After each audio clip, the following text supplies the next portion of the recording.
ಅದಕ್ಕೋಸ್ಕರವಾಗಿ ವ್ಯಯಿಸುವಂಥ ಹಣವನ್ನು ಒಂದಷ್ಟು ಬಡಬಗ್ಗರಿಗೆ ದಾನ ಮಾಡಿದರೆ ಅವರೊಂದು ಶಾಂತಿ ಸಮಾಧಾನದಿಂದ ಊಟವನ್ನು ಮಾಡ್ಯಾರು ಅಂತ.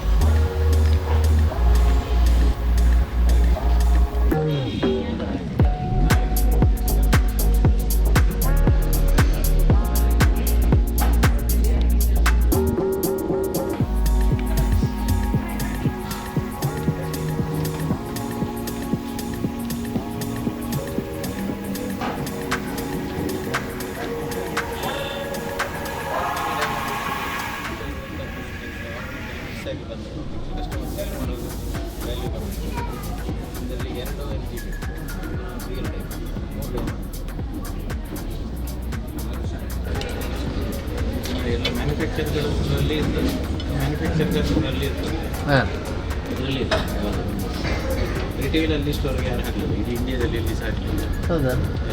ರಿಟೇಲ್ ಅಂದರೆ ಕಸ್ಟಮರ್ ಫೇಸಿಂಗ್ ಆಗಿ ಹಾಕಬೇಕು. ಫಸ್ಟ್ ಟೈಮ್ ಮಾಡೋದಲ್ಲ, ಇಕನಾಮಿಕ್ಸ್ ಆಫ್ ಸ್ಕೇಲಲ್ಲಿ ಅದು ಕಮ್ಮಿ ಆಗ್ತದೆ. ತಕ್ಷಣ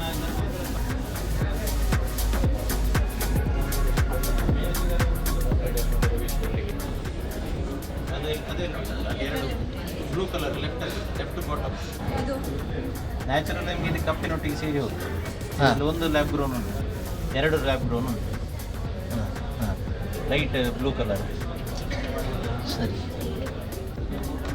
ಎರಡು ಲ್ಯಾಬ್, ಒಂದು ಮಾತ್ರ ನ್ಯಾಚುರಲ್ ನಾವು ಮಾಡಿಸಿ ತರಿಸಿದ್ದೀವಿ ಕಸ್ಟಮರ್. ಈಗ ನಮ್ಮ ಇದು ಯಾವುದೇ ಐಟಮನ್ನು ಅದೆಲ್ಲ ನ್ಯಾಚುರಲ್.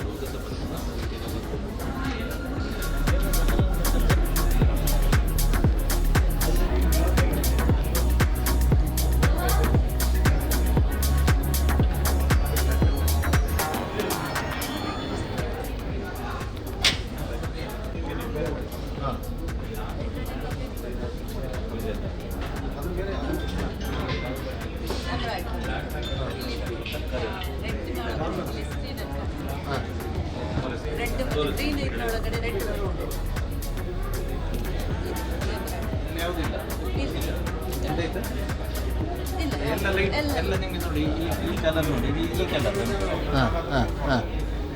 ಇಷ್ಟು ಲೈಟ್ ಕಲರ್ ಯಾವುದಿಲ್ಲ. ಈ ಕಲರ್ನವರೆಗೆ ಉಂಟು ಅಷ್ಟೇ ನ್ಯಾಚುರಲ್. ಇದು ಉಂಟಲ್ಲ, ಇಷ್ಟು ಲೈಟ್ ಕಲರ್ ಇಲ್ಲ. ಅದೇ ಫ್ಲೋರೋಸೆನ್ಸ್ ಅಂತ ಹೇಳಿ ಒಂದು ಸ್ಟೆಪ್ ಒಂದು ಸ್ಟೆಪ್ ಫುಲ್ ನಿಮಗೆ ಫೈನಲ್ ಇದರಲ್ಲಿ ಫ್ಲೋರೋಸೆನ್ಸ್ ಅಲ್ಲಿ ಸಿಗ್ತದೆ. ಫ್ಲೋರೋಸೆನ್ಸ್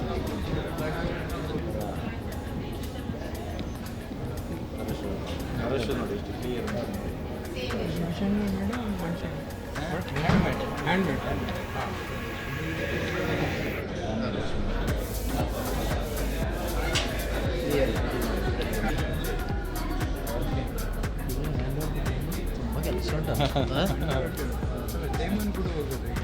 ಇದು ವಿಶ್ವರೂಪ ದರ್ಶನ ಮತ್ತು ದಶಾವತಾರ ಎರಡು ಉಂಟಲ್ಲ.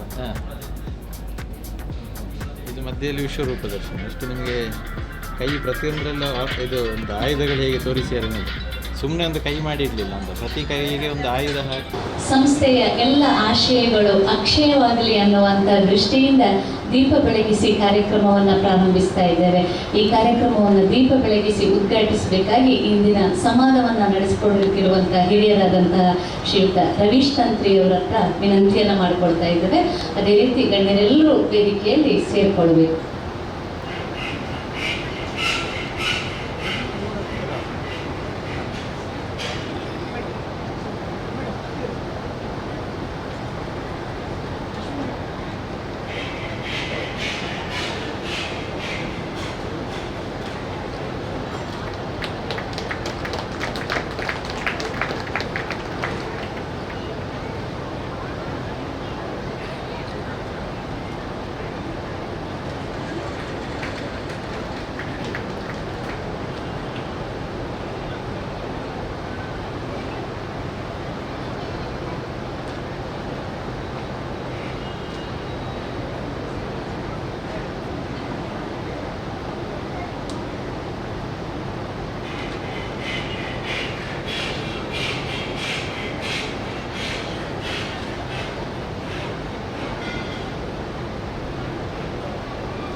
ಹಚ್ಚಿರುವ ಬೆಳಕು ಜಗತ್ತನ್ನು ಬೆಳಗಿಸುವ ಜೊತೆಗೆ ಮನಸ್ಸುಗಳನ್ನು ಕೂಡ ಬೆಳಗಲಿ, ಎಲ್ಲ ಭಾವನೆಗಳು ಅಕ್ಷಯವಾಗಲಿ ಅನ್ನುವಂಥ ಆಶಯದೊಂದಿಗೆ ಕಾರ್ಯಕ್ರಮವನ್ನು ಮುಂದುವರಿಸ್ತಾ ಇದ್ದೇವೆ.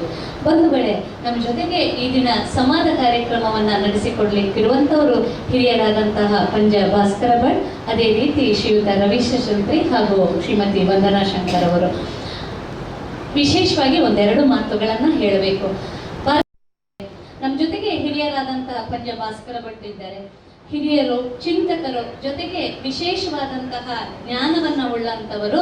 ಅವರನ್ನ ಕೂಡ ಪ್ರೀತಿಯಿಂದ ಈ ಕಾರ್ಯಕ್ರಮದಲ್ಲಿ ಗೌರವಿಸ್ತಾ ಈ ಕಾರ್ಯಕ್ರಮವನ್ನು ಉದ್ಘಾಟಿಸಿದಂಥ ಹಿರಿಯರಾದಂತಹ ರವೀಶ್ ತಂತ್ರಿ ಅವರು ಆರಂಭದಲ್ಲಿ ಒಂದೆರಡು ಮಾತುಗಳನ್ನು ಪ್ರಾಸ್ತಾವಿಕವಾಗಿ, ಜೊತೆಗೆ ಒಟ್ಟು ಈ ಕಾರ್ಯಕ್ರಮ ಅಕ್ಷಯ ತೃತೀಯ ಹಿನ್ನೆಲೆಯಲ್ಲಿ ಅವರ ಒಂದು ವೈಯಕ್ತಿಕ ನೆಲೆಯಲ್ಲಿ ಭಾವನೆಗಳನ್ನು ವ್ಯಕ್ತಪಡಿಸ್ತಾ, ಮತ್ತೆ ನಾವು ಮೂರೂ ಜನರ ಭಾವನೆಗಳನ್ನ ಅವರು ವ್ಯಕ್ತಪಡಿಸಿದ ನಂತರ ಅವರವರ ಅಭಿಪ್ರಾಯದ ಮಂಡನೆಯ ನಂತರ ಸಂವಾದಕ್ಕೆ ಈ ವೇದಿಕೆ ತೆರೆಗೊಳ್ಳುತ್ತದೆ.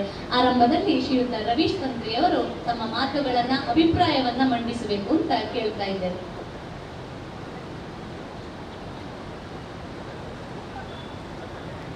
ಆರಾಧ್ಯಮೂರ್ತಿ ಶ್ರೀ ಮಹಾಲಿಂಗೇಶ್ವರ ಸ್ವಾಮಿಯ ಸನ್ನಿಧಿಯಲ್ಲಿ ಶಿರಸಾಗ್ರಹವನ್ನು ಅರ್ಪಿಸುತ್ತಾ, ವೇದಿಕೆಯಲ್ಲಿ ಹಸಿರಾಗಿರುವ ಎಲ್ಲ ಗಣ್ಯರೇ, ಆತ್ಮೀಯ ಸಹೋದರ ಸಹೋದರಿಯರೇ,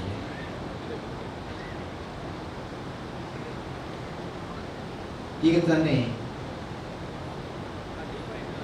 ನಿರೂಪಣೆಯಲ್ಲಿ ಒಂದು ಮಾತನ್ನು ಹೇಳಿದರು. ಹಿಂದೂ ಧರ್ಮದಲ್ಲಿ ಆಚರಿಸಿಕೊಂಡು ಬರುವಂಥ ಯಾವುದೇ ಸಂಪ್ರದಾಯಗಳಿರಲಿ, ಆ ಸಂಪ್ರದಾಯಗಳಿಗೆ ಸರಿಯಾಗಿರುವಂಥ ಆಧಾರವಿದೆ. ಆಧಾರವಿಲ್ಲದೆ ಯಾವುದನ್ನು ಕೂಡ ಆಚರಿಸಿಕೊಂಡು ಬರಲಿಲ್ಲ. ಇವತ್ತು ಈ ಎಲ್ಲ ವಿಚಾರಗಳನ್ನು ಅರ್ಥವಿಸಿಕೊಳ್ಳಿಕ್ಕೆ ಆಗದೇ ಇರುವಂಥ ಸ್ಥಿತಿ ಬರಲಿಕ್ಕೆ ಇರುವ ಕಾರಣ ಏನೆಂದರೆ ನಮ್ಮಲ್ಲಿರುವಂಥ ಅಧ್ಯಯನದ ಕೊರತೆ. ಅಕ್ಷಯ ತೃತೀಯ ಅಂತ ಹೇಳುವಂಥದ್ದು ಒಮ್ಮೆ ಎಲ್ಲರ ಮನಸ್ಸಿಗೂ ಕೂಡ ನಾಟುವ ರೀತಿಯಲ್ಲಿ ಸಮಾಜದಲ್ಲಿ ಪ್ರಚಲಿತವಾದರೆ, ಅದೇ ಸಂದರ್ಭದಲ್ಲಿ ಅದು ಸಸೂತ್ರವಾಗಿ ಮುಂದುವರೆದರೆ ಸರಿ. ಅದನ್ನು ಯಾರೋ ಖಂಡಿಸುವವರಿದ್ದರೆ, ಅದನ್ನು ಟೀಕಿಸುವವರಿದ್ದರೆ, ಅದರ ಬಗ್ಗೆ ಅಪಪ್ರಚಾರ ಮಾಡಿದ ಕೂಡಲೇ ಸಮಾಜ ಪೂರ್ತಿ ಅಪಪ್ರಚಾರ ಮಾಡಿದರ ಜೊತೆ ನಿಲ್ಲುವಂಥ ಪರಿಸ್ಥಿತಿ ನಿರ್ಮಾಣ ಆಗಲಿಕ್ಕೆ ಕಾರಣ ನಮ್ಮಲ್ಲಿರುವಂಥ ಅಧ್ಯಯನದ ಕೊರತೆ. ನಮ್ಮ ವೈದಿಕವಾಗಿರುವಂಥ ಸಂಪ್ರದಾಯ ಅಥವಾ ಆಗಮ ಪದ್ಧತಿಯಲ್ಲಿ ನಾವು ಕ್ಷೇತ್ರದಲ್ಲಿ ಅನುಸರಿಸಿಕೊಂಡು ಬರುವಂತಹ ಸಂಪ್ರದಾಯಗಳು, ಅದಕ್ಕೆ ಪೂರಕವಾಗಿರುವಂತಹ ಅನೇಕ ಕರ್ಮಕ್ರಿಯೆಗಳು, ಇದೆಲ್ಲವನ್ನು ಕೂಡ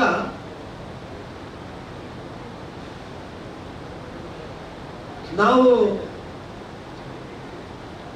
ಸರಿಯಾಗಿ ಗಮನಿಸಿದರೆ, ಸರಿಯಾಗಿ ಅಧ್ಯಯನ ಮಾಡಿದರೆ ಮಾತ್ರ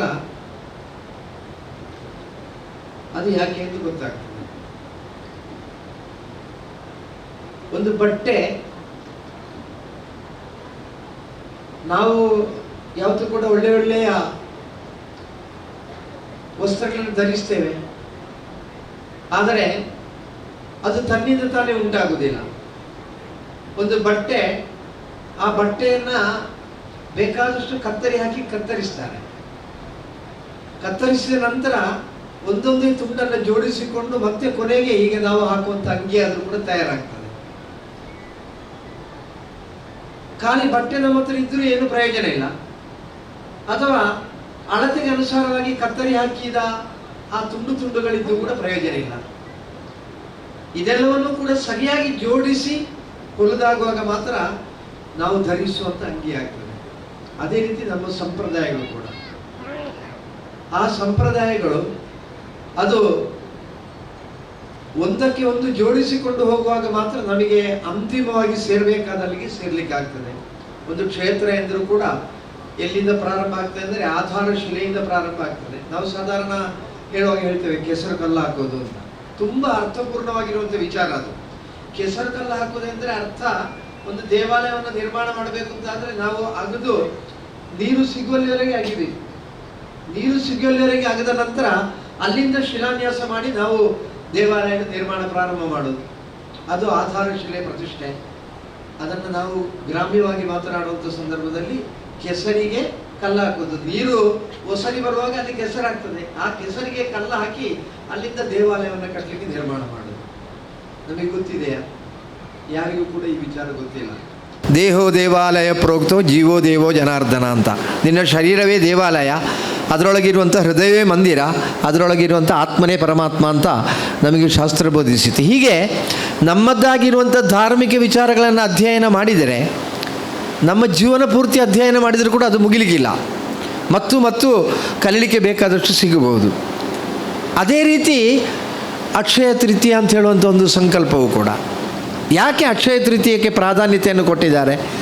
ನಾವು ಯಾವತ್ತೂ ಕೂಡ ಗುರುಗಳಲ್ಲಿಂದ ಏನು ಸಂದೇಶ ಬರ್ತದೋ ಅದನ್ನು ಜೀವನದಲ್ಲಿ ಅಳವಡಿಸಿಕೊಳ್ಳುವವರು ಆದ ಕಾರಣ ಇವತ್ತು ಕೂಡ ನಾವು ಆ ಗುರು ಪೂಜನೀಯ ಸ್ಥಾನದಲ್ಲಿರುವವರು, ಗುರುತುಲ್ಯರಾಗಿರುವವರು, ನಮಗಿಂತ ಹಿರಿಯರಾಗಿರುವವರು ಅವರೆಲ್ಲರೂ ಬಂದಾಗುವಾಗ ಅವರ ಪಾದ ಮುಟ್ಟಿ ನಮಸ್ಕಾರ ಮಾಡುವಂಥ ಸಂಸ್ಕಾರ ಇದೆ ಅಂತಾದರೆ, ಆ ಪಾದ ಮುಟ್ಟಿ ನಮಸ್ಕಾರ ಮಾಡುವುದರ ಅರ್ಥ ಏನೆಂದರೆ, ನೀವು ಜೀವನದಲ್ಲಿ ಏನನ್ನು ಅಳವಡಿಸಿಕೊಂಡಿದ್ದೀರೋ ಅದನ್ನು ನನ್ನ ಜೀವನದಲ್ಲಿಯೂ ಕೂಡ ನಾನು ಅಳವಡಿಸಲಿಕ್ಕೆ ಪ್ರಯತ್ನಿಸ್ತೇನೆ ಅಂತ ಹೇಳುವಂಥ ಒಂದು ಪ್ರತಿಜ್ಞೆಯನ್ನು ಮಾಡೋದು ಅವರ ಪಾದ ಮುಟ್ಟಿ ನಮಸ್ಕರಿಸುವುದೆಂದರೆ, ಆಶೀರ್ವಾದವನ್ನು ಬೇಡಿಕೊಳ್ಳುವುದು ಅಂತ. ಹಾಗೆ ಗುರುಮುಖದಿಂದ ಬಂದಂಥ ಸಂದೇಶವನ್ನು ನಾವು ಜೀವನದಲ್ಲಿ ಅಳವಡಿಸಿಕೊಂಡವರು. ಅದೇ ರೀತಿ ಗುರುತುಲ್ಯರಾಗಿರೋರು ನಡೆದು ಬಂದಂಥ ದಾರಿ ಯಾವುದಿದೆಯೋ ಆ ದಾರಿಯನ್ನು ನಾವು ಯಾವತ್ತೂ ಕೂಡ ಅನುಸರಿಸಿಕೊಂಡು ಬಂದವರು. ಪೂಜನೀಯ ಸ್ಥಾನದಲ್ಲಿರುವವರು ಆ ಪೂಜನೀಯ ಸ್ಥಾನದಲ್ಲಿರತಕ್ಕಂಥ ಒಂದು ದೈವಿ ಸದೃಶವಾಗಿರುವಂಥ ವ್ಯಕ್ತಿಗಳ ಜನ್ಮದಿನ ಯಾವುದಿದೆಯೋ ಆ ಜನ್ಮದಿನವನ್ನು ನಾವು ಇವತ್ತು ಆಚರಿಸ್ತೇವೆ. ಆಚರಿಸುವುದರ ಮುಖಾಂತರ ನಾವು ಆ ದೇವತಾನುಗ್ರಹಕ್ಕೆ ಪಾತ್ರರಾಗುವಂಥ ಪ್ರಯತ್ನದಲ್ಲಿ ಮುಂದುವರಿತೇವೆ. ಶ್ರೀಕೃಷ್ಣನ ಜನ್ಮದಿನವನ್ನು ನಾವು ಅತ್ಯಂತ ಮತ್ತು ವೈಭವದಿಂದ ವಿಜೃಂಭಣೆಯಿಂದ ನಾವು ಆಚರಿಸ್ತೇವೆ. ಅದೇ ರೀತಿ ಆ ಗಣೇಶನದ್ದು, ಇನ್ನೆಲ್ಲ ಶ್ರೀರಾಮನದ್ದು, ಆ ಎಲ್ಲ ದೇವರ ಏನು ಮತ್ತು ಆ ಜನ್ಮದಿನ ಇದೆಯೋ ಆ ಜನ್ಮದಿನವನ್ನು ಅತ್ಯಂತ ಧಾರ್ಮಿಕವಾಗಿರುವಂಥ ವಿಜೃಂಭಣೆಯಿಂದ ನಾವು ಆಚರಿಸಿಕೊಂಡು ಬರುತ್ತೇವೆ. ಒಂದು ವೇಳೆ ಇವತ್ತು ದಕ್ಷಿಣ ಕನ್ನಡ ಜಿಲ್ಲೆ ಅಥವಾ ಕೇರಳ ಇದೆಲ್ಲ ಎಲ್ಲಿ ನಿಂತಿದೆ ಅಂದರೆ ಇದು ಪರಶುರಾಮ ಸೃಷ್ಟಿ. ನಾವು ಸಾಧಾರಣ ಸಂಕಲ್ಪ ಮಾಡುವಾಗ ನಾನು ವೈದಿಕವಾಗಿರುವಂಥ ವಿಚಾರದ ಬಗ್ಗೆ ದೊಡ್ಡ ಅರಿವಿರುವವಲ್ಲ, ಆದರೂ ಕೂಡ ನಾನು ಕೇಳಿ ತಿಳಿದದ್ದು, ಸಂಕಲ್ಪ ಮಾಡುವಂಥ ಸಂದರ್ಭದಲ್ಲಿ ಇಲ್ಲಿ ಸಂಕಲ್ಪ ಮಾಡುವಾಗ ಪರಶುರಾಮ ಕ್ಷೇತ್ರ ಅಂತ ಹೇಳ್ತಾರೆ. ಆದರೆ ಆ ಪರಶುರಾಮ ಸೃಷ್ಟಿ ದಾಟಿದರೆ ಅಲ್ಲೆಲ್ಲ ಬ್ರಹ್ಮಕ್ಷೇತ್ರ ಅಂತ ಉಲ್ಲೇಖ ಆಗ್ತದೆ. ಆಗ ಇದು ಪರಶುರಾಮನ ಸೃಷ್ಟಿ. ಆ ಪರಶುರಾಮನ ಸೃಷ್ಟಿಯಾಗಿರುವಂಥ ಭೂಮಿಯಲ್ಲಿ ಪರಶುರಾಮನ ಸ್ಮರಣೆ ಬೇಡವಾ? ಪರಶುರಾಮನ ಜನ್ಮದಿನ ಯಾವಾಗ? ಅಕ್ಷಯ ತೃತೀಯ, ಅದು ಪರಶುರಾಮನ ಜನ್ಮದಿನ. ಆ ಜನ್ಮದಿನದ ಸಂಕಲ್ಪದಲ್ಲಿ ನಾವು ಆಚರಿಸಿಕೊಂಡು ಬರುತ್ತೇವೆ. ಕೃತಯುಗ ಎಂಬುದು ಒಂದು ವೇಳೆ ಅದು ಸತ್ಯಯುಗ ಅಂತ ನಾವು ಉಲ್ಲೇಖಿಸ್ತೇವೆ. ಅಲ್ಲಿ ಅಧರ್ಮ ಅನ್ಯಾಯಗಳು ಎಲ್ಲಿಯೂ ಕೂಡ ಅದು ಇಲ್ಲಾಯಿತು. ಆದರೆ ಆ ಕೃತಯುಗ ಕಳೆದು ಬರುವಂಥದ್ದು ತ್ರೇತಾಯುಗ.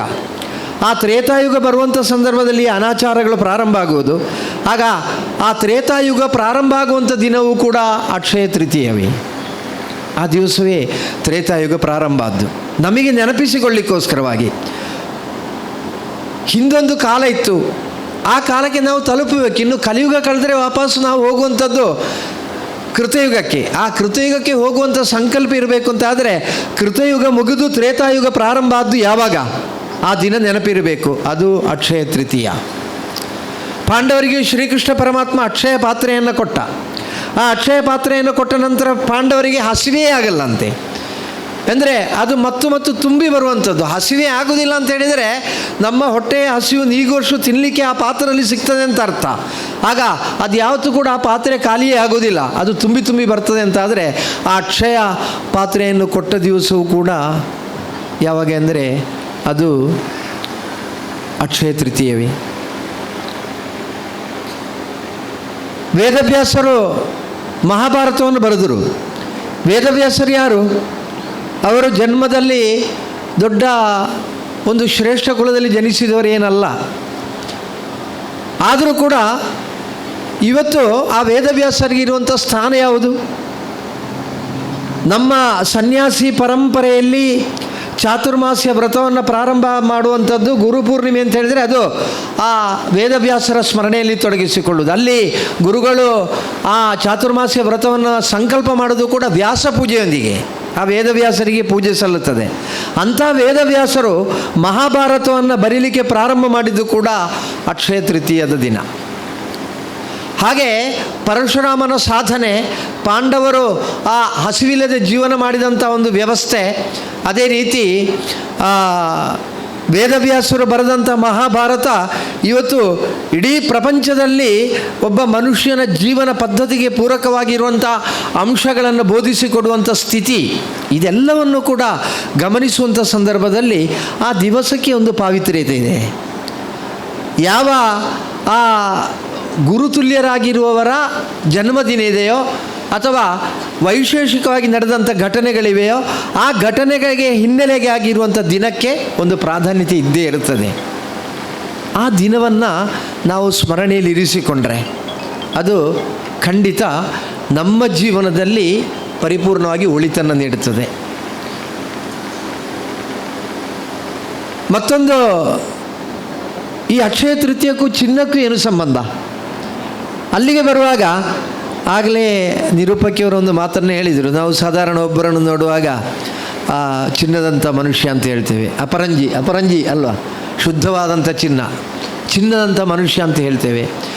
ಶಾಸ್ತ್ರ ಉಲ್ಲೇಖಿಸಿರುವಂಥ ವಿಚಾರಗಳನ್ನು ಗಮನಿಸುವಂಥ ಸಂದರ್ಭದಲ್ಲಿ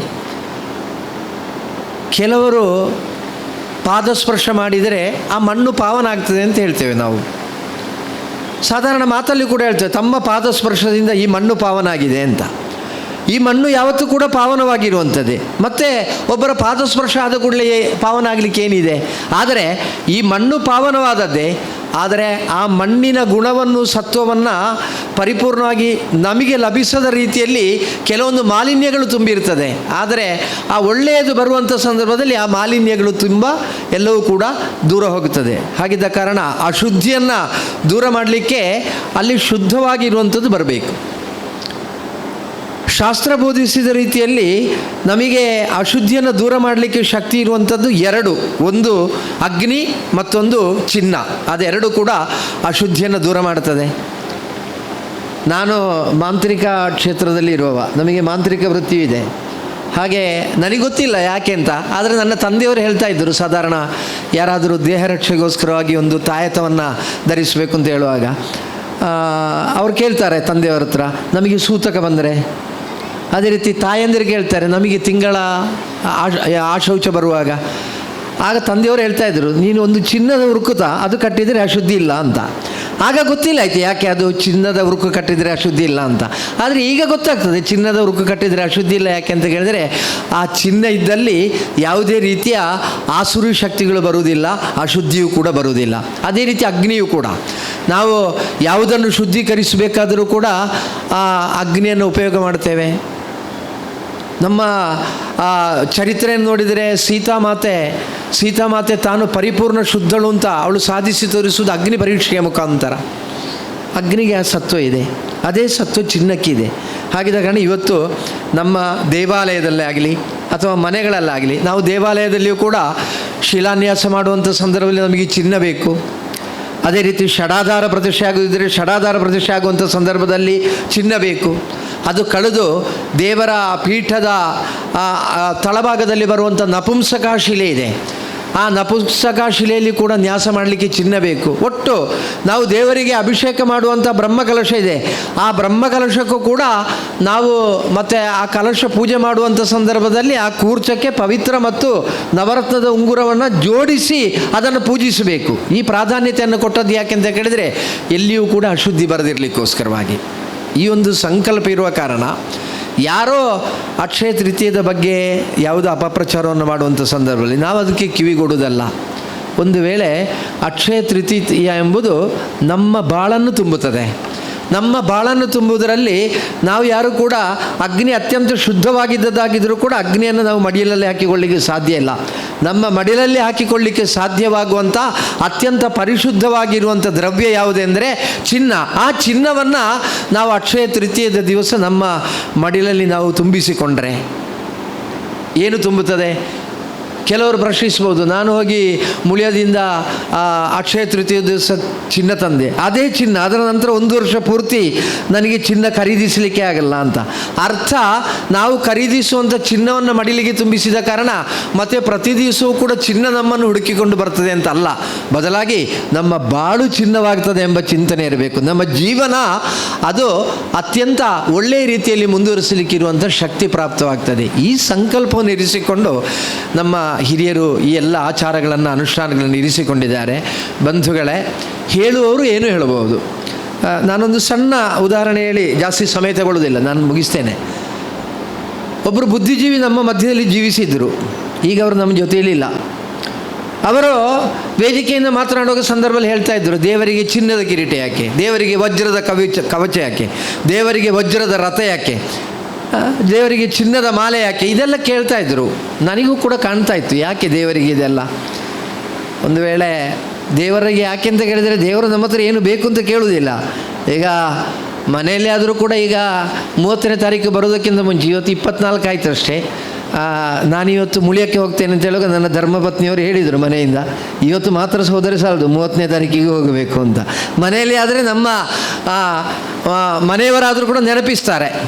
ದೇವರು ಅದು ಯಾವುದನ್ನು ಕೂಡ ಕೇಳುವುದಿಲ್ಲ. ಮತ್ತು ದೇವರಿಗೆ ಯಾಕೆ, ಅಷ್ಟು ಮಾತ್ರ ಅವರು ಮುಂದುವರಿಸಿ ಹೇಳ್ತಾರೆ, ಅದಕ್ಕೋಸ್ಕರವಾಗಿ ವ್ಯಯಿಸುವಂಥ ಹಣವನ್ನು ಒಂದಷ್ಟು ಬಡಬಗ್ಗರಿಗೆ ದಾನ ಮಾಡಿದರೆ ಅವರೊಂದು ಶಾಂತಿ ಸಮಾಧಾನದಿಂದ ಊಟವನ್ನು ಮಾಡ್ಯಾರು ಅಂತ. ನನಗೂ ಕೂಡ ಅವರು ಹೇಳುವಾಗ ಸತ್ಯ ಅಂತ ಕಂಡಿತ್ತು. ಮತ್ತು ಕೆಲವು ವರ್ಷಗಳ ನಂತರ ನಾನು ಬ್ಯಾಂಗ್ಳೂರು ಡಾಲರ್ಸ್ ಕಾಲೋನಿಯಲ್ಲಿ ಒಂದು ಕಾರ್ಯಕ್ರಮಕ್ಕೆ ಹೋಗಿದ್ದೆ.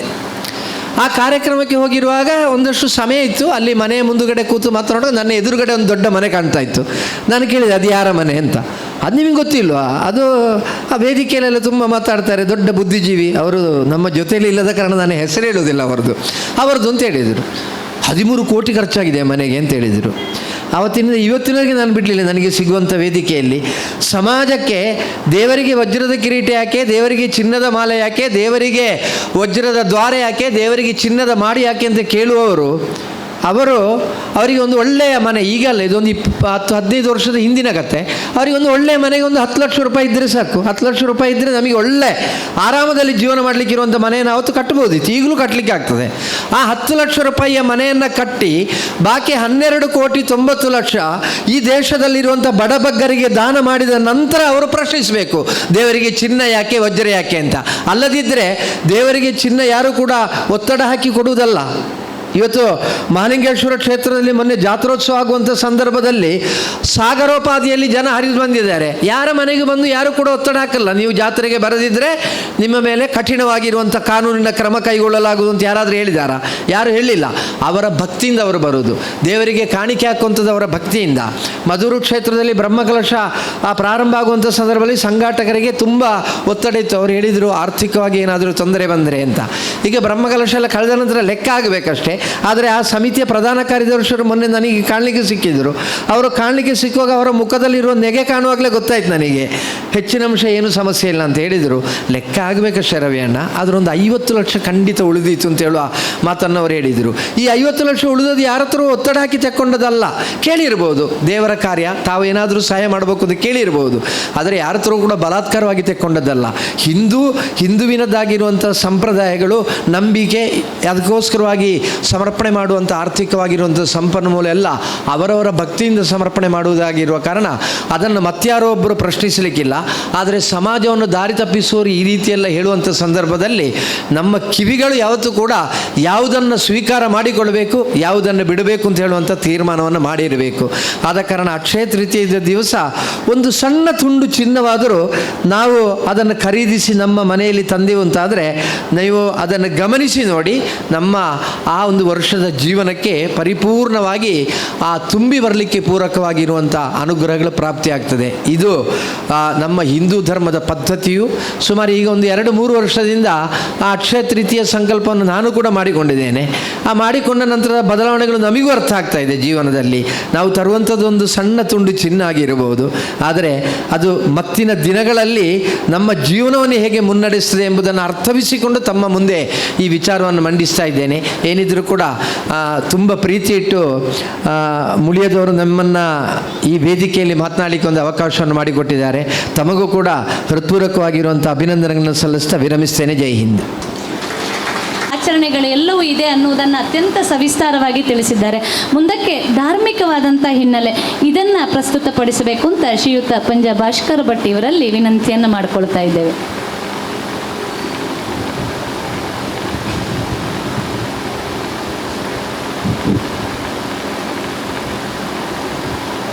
ಸೃಷ್ಟವ್ಯ ಸರ್ಗರೂಪ ಜಗದವನ ವಿಧೌ ಪಾಲಿನಿ ಯಾಚರೌದ್ರಿ ಸಂಹಾರೇ ಚಾಪಿಯಸ್ಯ ಜಗಜಿತಮಖಿಲಂ ಕ್ರೀಡನಂ ಯಾ ಪರಾಖ್ಯ ಪಶ್ಯಂತಿ ಮಧ್ಯಮಾಥೋ ತದನು ಭಗವತಿ ವೈಖರೀವರ್ಣರೂಪ ಸಾ ಅಸ್ಮದ್ವಾಚಂ ಪ್ರಸನ್ನ ವಿಧಿಹರಿಗಿರಿಶ ರಾಚಿತಾಲಂಕರೋತು. ವೇದಿಕೆಯಲ್ಲಿ ಆಸೀನರಾದಂತಹ ವಿದ್ವನ್ ಮಿತ್ರ ಶ್ರೀಯುತ ಕುಂಟಾರು ರವೀಶ ತಂತ್ರಿಗಳವರಿಗೆ ಮತ್ತು ವೇದಿಕೆಯ ಇಲ್ಲಿ ಆಸೀನರಾದಂತಹ ಸರ್ವರಿಗೂ ಮತ್ತು ವೇದಿಕೆಯ ಮುಂಭಾಗದಲ್ಲಿ ಆಸೀನರಾದಂತಹ ಸರ್ವರಿಗೂ ನನ್ನ ವಂದನೆಗಳನ್ನು ಸಮರ್ಪಿಸಿ ಚಿನ್ನದ ಧಾರ್ಮಿಕತೆಯ ಕುರಿತಾಗಿ ಯಥಾಮತಿ ತಮ್ಮ ಮುಂದೆ ಪ್ರಸ್ತುತಪಡಿಸುವುದಕ್ಕೆ ಉಪಕ್ರಮಿಸ್ತೇನೆ. ನಾವೆಲ್ಲ ಕೇಳಿರುವುದು ಈಗಿನ ಕಾಲಲ್ಲ, ಬಹಳ ಪ್ರಾಚೀನ ಕಾಲದಿಂದಲೂ ಅಷ್ಟಮಂಗಲ ಪ್ರಶ್ನೆ ಅನ್ನುವ ಒಂದು ವಿಧಿ, ಒಂದು ಕ್ಷೇತ್ರ ಸಂಬಂಧವಾದಂತಹ ಇತಿಮಿತಿಗಳು, ಕ್ಷೇತ್ರ ಸಂಬಂಧವಾದಂತಹ ಶುಭಾಶುಭಗಳು, ಕ್ಷೇತ್ರ ಸಂಬಂಧವಾದಂತಹ ವಿಧಿ ನಿಷೇಧಗಳನ್ನು ತಿಳಿದುಕೊಳ್ಳುವುದಕ್ಕೆ ಅಷ್ಟಮಂಗಲ ಪ್ರಶ್ನೆಯನ್ನು ನಾವು ಕೇಳುವುದು ಬಹಳ ಹಿಂದಿನಿಂದ ಬಂದಂತಹ ಒಂದು ಆರ್ಷ ಸಂಪ್ರದಾಯ. ಆ ಅಷ್ಟಮಂಗಲ ಪ್ರಶ್ನೆಯಲ್ಲಿ ಒಂದು ಸ್ವರ್ಣ ನಿಕ್ಷೇಪ ಅನ್ನುವ ವಿಧಿ ಇದೆ. ಸ್ವರ್ಣ ನಿಕ್ಷೇಪ ಅನ್ನುವಂತಹ ವಿಧಿಯಲ್ಲಿ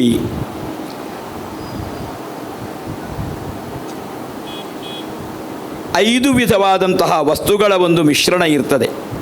ಜಲಗಂಧಾರ್ಥವರೀಹಿ ತಂಡುಲಾಹ ಭೂತಪಂಚಕಂ, ನೀರು, ಗಂಧ, ಪುಷ್ಪ, ಅವಲಕ್ಕಿ, ಅಕ್ಕಿ ಮತ್ತು ಭತ್ತ. ಇದು ಪಂಚಭೂತಾತ್ಮಕವಾದಂತಹ ಪೃಥಿವ್ಯಪ್ತೇಜೋ ವಾಯು ಆಕಾಶಾತ್ಮಕವಾದಂತಹ ದೇಹವಾದರೆ ಅದರಲ್ಲಿ ಸಂಯೋಜಿಸುವಂತಹ ಒಂದು ಸಣ್ಣ ಚಿನ್ನದ ನಾಣ್ಯ, ಅದು ತನ್ಮಯಂ ಹಿ ವಪುಜ್ಞೇಯಂ ಜೀವಯೇವ ಹಿ ಕಾಂಚನಂ. ಆ ಪಂಚಭೂತಾತ್ಮಕವಾದಂತಹ ದೇಹದಲ್ಲಿ ಪ್ರಾಣವಾಯು ಸನ್ನಿಹಿತವಾದ ಹಾಗೆ ಚಿನ್ನವನ್ನು ಸಂಯೋಜಿಸಿ ಅದನ್ನು ನಿಕ್ಷೇಪಿಸುವುದು. ಇಡೀ ಆ ಪಂಚಭೂತಾತ್ಮಕವಾದಂತಹ ದೇಹಕ್ಕೆ ಜೀವಾತ್ಮಕವಾದದ್ದು ಪ್ರಾಣಶಕ್ತಿಯನ್ನು ತುಂಬುವುದು ಆ ಚಿನ್ನ. ಹಾಗಾಗಿ ಚಿನ್ನವನ್ನು ನಾವು ಜೀವಧಾತುವೆಂದು ಪರಿಗಣಿಸ್ತೇವೆ. ಆ ಕಾರಣದಿಂದಲೇ ಆಯುರ್ವೇದ ಶಾಸ್ತ್ರದಲ್ಲಿ ಚಿನ್ನದ ಭಸ್ಮದ ಸಿದ್ಧತೆ, ಅದರದ್ದಾದಂತಹ ಚಿಕಿತ್ಸೆಯಲ್ಲಿ ಅದನ್ನು ಉಪಯೋಗವನ್ನಾಗಿಸುವುದು, ಇನ್ನು ಚಿನ್ನ ಸಂಬಂಧವಾದಂತಹ ಕೆಲವೊಂದು ವಿಶೇಷವಾದಂತಹ ಮೂಲಿಕೆಗಳು, ಕೆಲವು ಔಷಧಿಗಳು ಅದರಲ್ಲಿ ಸನ್ನಿಹಿತವಾಗಿವೆ. ಇನ್ನು ಚಿನ್ನದ ಬಗ್ಗೆ ಹೇಳುವುದಾದರೆ ನಮಗೆ ರವೀಶತಂತ್ರಗಳಿಗೆ ಗೊತ್ತಿರುವ ವಿಷಯ ಅದು. ಆಗಮದಲ್ಲೊಂದು ಬಿಂಬಶುದ್ಧಿ ಅನ್ನುವ ಪ್ರಕ್ರಿಯೆ ಇದೆ. ಬಿಂಬಶುದ್ಧಿ ಅನ್ನುವ ಪ್ರಕ್ರಿಯೆ ಬ್ರಹ್ಮಕಲಶದ ಪ್ರಕ್ರಿಯೆಯಲ್ಲಿ ಅತ್ಯಂತ ಪ್ರಧಾನವಾದುದು. ಒಂದಕ್ಕಿಂತ ಹೆಚ್ಚು ಬಾರಿ ದೋಷಗಳ ಮಹತ್ವವನ್ನು ಗಮನಿಸಿ ಮಾಡಬಹುದು. ಅದನ್ನು ಅತಿಯಾದ ದೋಷಗಳಿದ್ದರೆ ಅದನ್ನು 2 ಬಾರಿಯೋ 3 ಬಾರಿಯೋ ಹೀಗೆ ಮಾಡುವುದಕ್ಕೆ ನಮಗೆ ತಂತ್ರ ಸಮುಚ್ಚಯಕಾರರು ವಿಧಿಸ್ತಾರೆ. ಅದರಲ್ಲಿ ದೇವರಿಗೊಂದು ಧಾರಾಭಿಷೇಕ ಅನ್ನುವ ಪ್ರಕ್ರಿಯೆ ಇದೆ. ಧಾರಾಬಟ್ಟಲಿನಲ್ಲಿ ನೀರನ್ನು ತುಂಬಿಸಿ ಆ ಧಾರಾಬಟ್ಟಿನಲ್ಲಿ ತುಂಬಿಸಿದಂತಹ ನೀರು ಚಿನ್ನದ ಸುಶಿರದ ಮೂಲಕ, ಚಿನ್ನದ ಸುಶಿರ ಅಂದರೆ ಚಿನ್ನದ ನಾಳ ಅಥವಾ ಚಿನ್ನದ, ನಮ್ಮ ಈಗಿನ ವ್ಯವಹಾರದಲ್ಲಿ ಹೇಳುವುದಾದರೆ ಚಿನ್ನದ ಪೈಪ್, ಅದಕ್ಕೆ ಸಂಯೋಜಿಸಿ ಅದರ ಮೂಲಕ ವಿವಿಧ ಮಂತ್ರಗಳನ್ನು ಅಭಿಮಂತ್ರಿಸಿ ದೇವರನ್ನು ಅಭಿಷೇಕ ಮಾಡಿದಾಗ ಆ ದೇವರಿಗೆ ವಿಶೇಷವಾದಂತಹ ಚೈತನ್ಯ ಪ್ರಾಪ್ತಿಯಾಗಿ ಆ ಬಿಂಬ ಪರಿಶುದ್ಧತೆಯನ್ನು ಹೊಂದುತ್ತದೆ ಅನ್ನೋದು ಆಗಮಶಾಸ್ತ್ರದ ನಿಯಮ. ಬಿಂಬಕ್ಕೆ ಬೇರೆ ಬೇರೆ ಕಾರಣಗಳಿಂದ ಅಶುದ್ಧಿಗಳು ಬರ್ತದೆ. ನಾವು ಉಪಯೋಗಿಸುವಂತಹ ಪುಷ್ಪ, ಗಂಧ ಇತ್ಯಾದಿ ವಸ್ತುಗಳಿಂದ ನಮಗೆ ಗೊತ್ತಿಲ್ಲದೆಯೇ ಮಾಲಿನ್ಯ ಬರುವ ಕಾರಣದಿಂದ ಆ ಬಿಂಬಶುದ್ಧಿಯಲ್ಲಿ ವಿಶೇಷವಾಗಿ ಚಿನ್ನವನ್ನು ಉಪಯೋಗಿಸುವುದಕ್ಕೆ ಶಾಸ್ತ್ರಕಾರರು ಹೇಳ್ತಾರೆ. ಚಿನ್ನದ ಮೂಲಕ ಹರಿದು ಬಂದದ್ದರಿಂದ ಆ ನೀರು ವಿಶೇಷವಾದಂತಹ ಜೀವಚೈತನ್ಯವನ್ನು ಆ ಭಗವಂತನ ಬಿಂಬಕ್ಕೆ ತುಂಬುತ್ತದೆ ಅನ್ನೋದು ಆಗಮಶಾಸ್ತ್ರಕಾರರ ಅಭಿಮತ. ಇನ್ನು ನಾವೆಲ್ಲ ಶಂಖವನ್ನು ಪೂಜೆಯಲ್ಲಿ ನಿತ್ಯ ಎಲ್ಲರಿಗೂ ಉಪಯೋಗಿಸುವಂತಹ ಒಂದು ವಸ್ತು ಅದು. ಶಂಖ ಪೂಜೆಯಿಂದ ಎಲ್ಲ ಪೂಜಾ ಪರಿಕರಗಳು ಶುದ್ಧವಾಗುತ್ತದೆ. ಶಂಖ ಪೂಜೆಯಿಂದ ಎಲ್ಲ ಪರಿಕರಗಳು ಶುದ್ಧವಾಗುವುದರಿಂದ ಪೂಜೆಯ ಮೊದಲು ಶಂಖ ಪೂಜೆಯನ್ನು ನಡೆಸುವುದು ನಮ್ಮ ಹಿರಿಯರಿಂದ ಬಂದ ಪದ್ಧತಿ.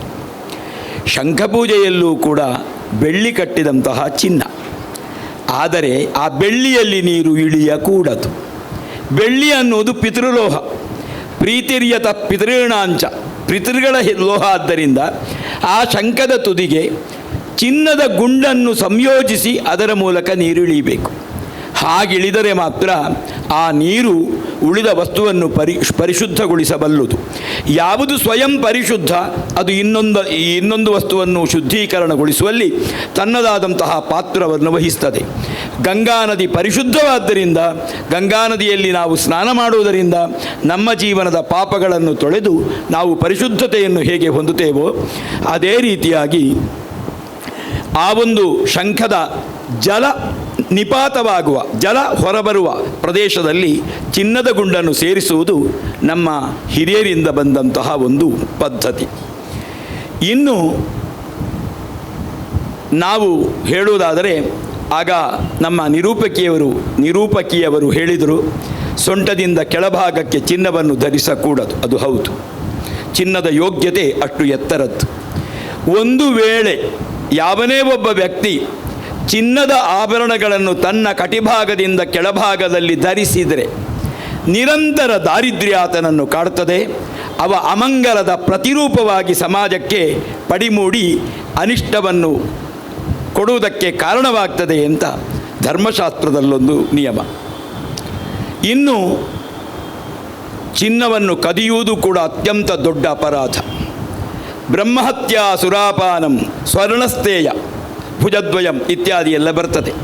ಅದರಲ್ಲಿ ಒಂದನೆಯ ಪಾಪ ಬ್ರಹ್ಮಹತ್ಯೆ, ಅದು ಬಿಡೋಣ, ನಾನು ಆ ಶ್ಲೋಕವನ್ನು ಪ್ರಾಸಂಗಿಕವಾಗಿ ಹೇಳಿದ್ದೇನೆ.